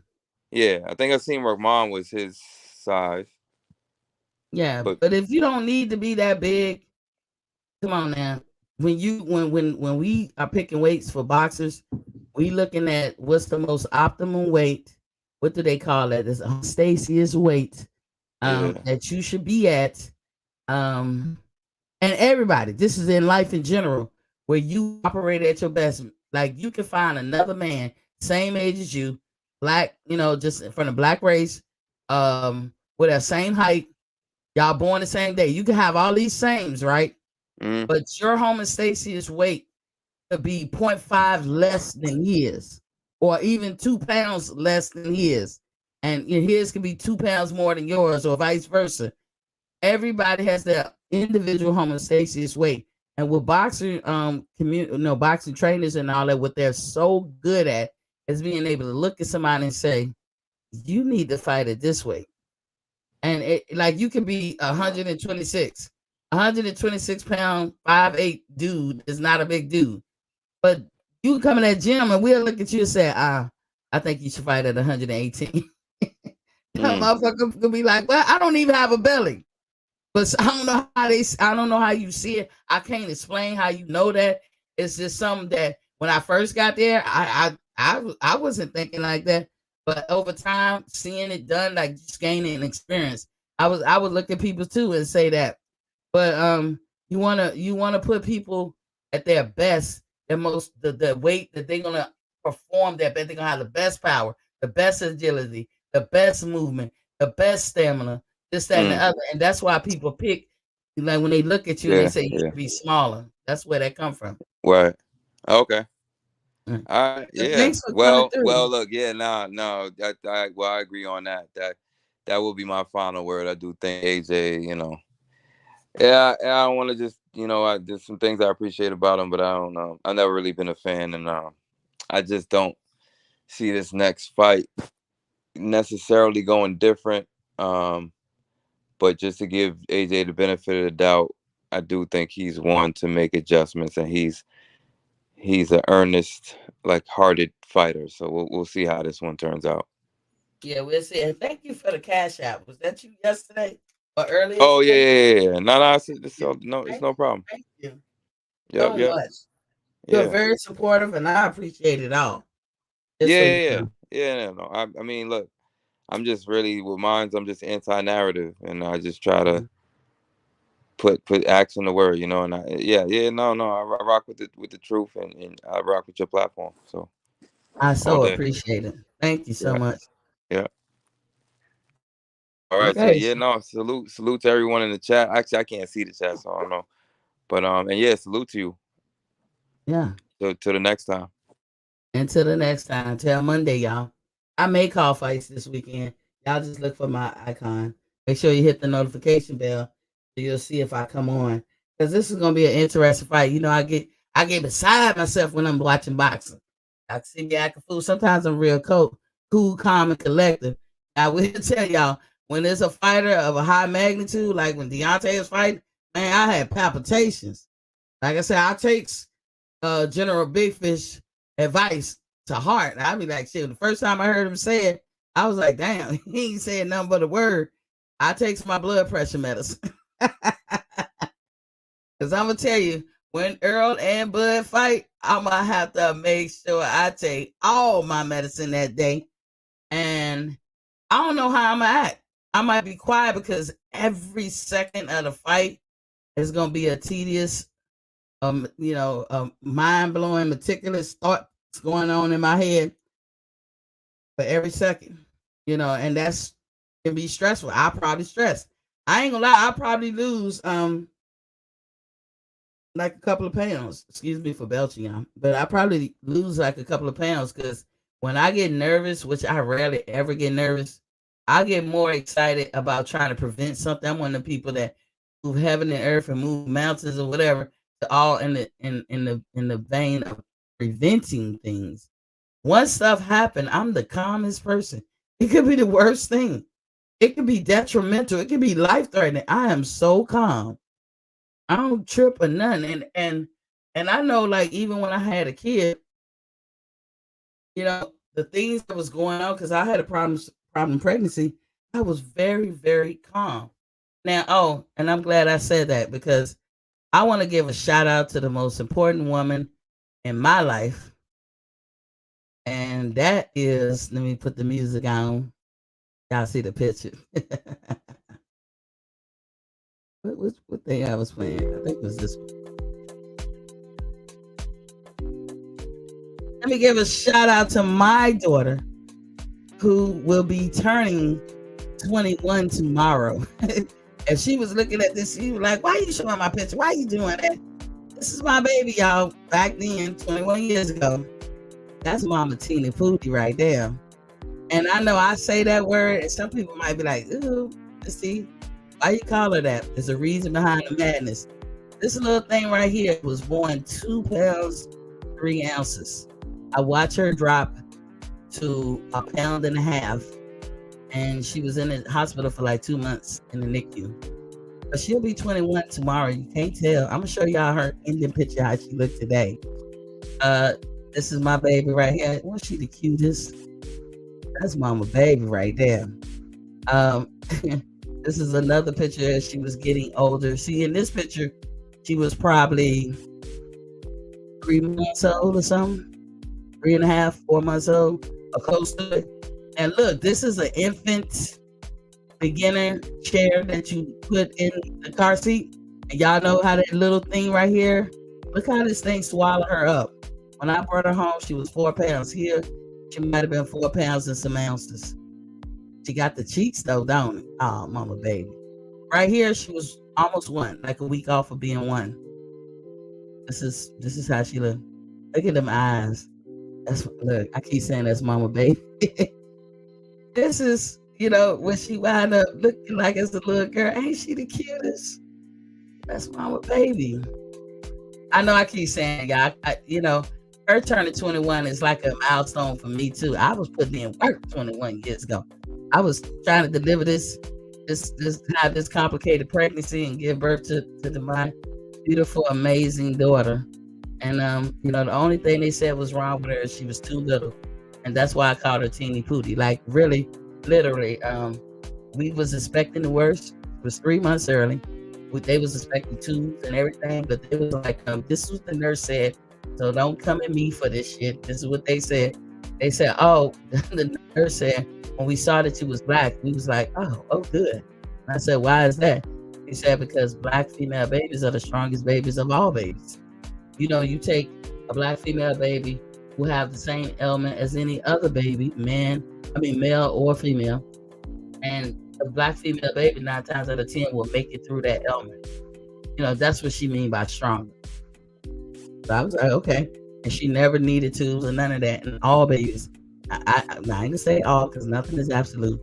But if you come 3 months early, suffice to say you got tubes and all kinds of shit running out you. She didn't need any of that. They said her problem in life was gonna be that she was small. She was gonna be small anyway. She's a little person. But yeah, and I just had to wait for her to gain weight. But that was her. I think she was 4 or 5 or something like that. Maybe she was 5. And then this is her middle school. That's my baby in middle school. So she was growing up, and she has beautiful hair, child. I was cooking that. Like, I don't even know. Like, I'd be like, wow. I wish I had her hair. But that was her, I want to say 12 or 13, maybe between 12 and 14. I don't know. And then this was her graduation photo. That's what she looked like now. I would show y'all the prom pictures, but every time a lot of people see that prom picture, they be like, "Woo, look at that top." She get it from her mom. Also, this is how she look now. This is pretty much how she look now. But yes, that's my Teeny Pootie. I want to say shout outs to you. I love you. I thank God for giving you to me, and him choosing me to be a parent. She was an excellent daughter. I didn't go through a lot of things what parents can go through with children. Now, after 18, Lord have mercy, I'm catching it. But that's how mothers and daughters do. They go back and forth. All mothers and daughters. But she wants her freedom and she wants her independence. And Mama T got to learn how to get, all back and let her have it. And I have been. But I thank God for her, and I want him to bless her. I want to see how she do with her own family. I cannot wait to see her children and be there for them and watch them grow up and get married. I want to be here for a long time, but this is my baby, and tomorrow she will be 21, and that is a big, birthday in my eyes. You are so, at that point, you're grown, you're legally grown, you're legit. She has shown herself to be a grown woman, and that's why I give her all props, and she makes great decisions. And what can I say? That's Mama's Teeny Pootie. Thank y'all for watching.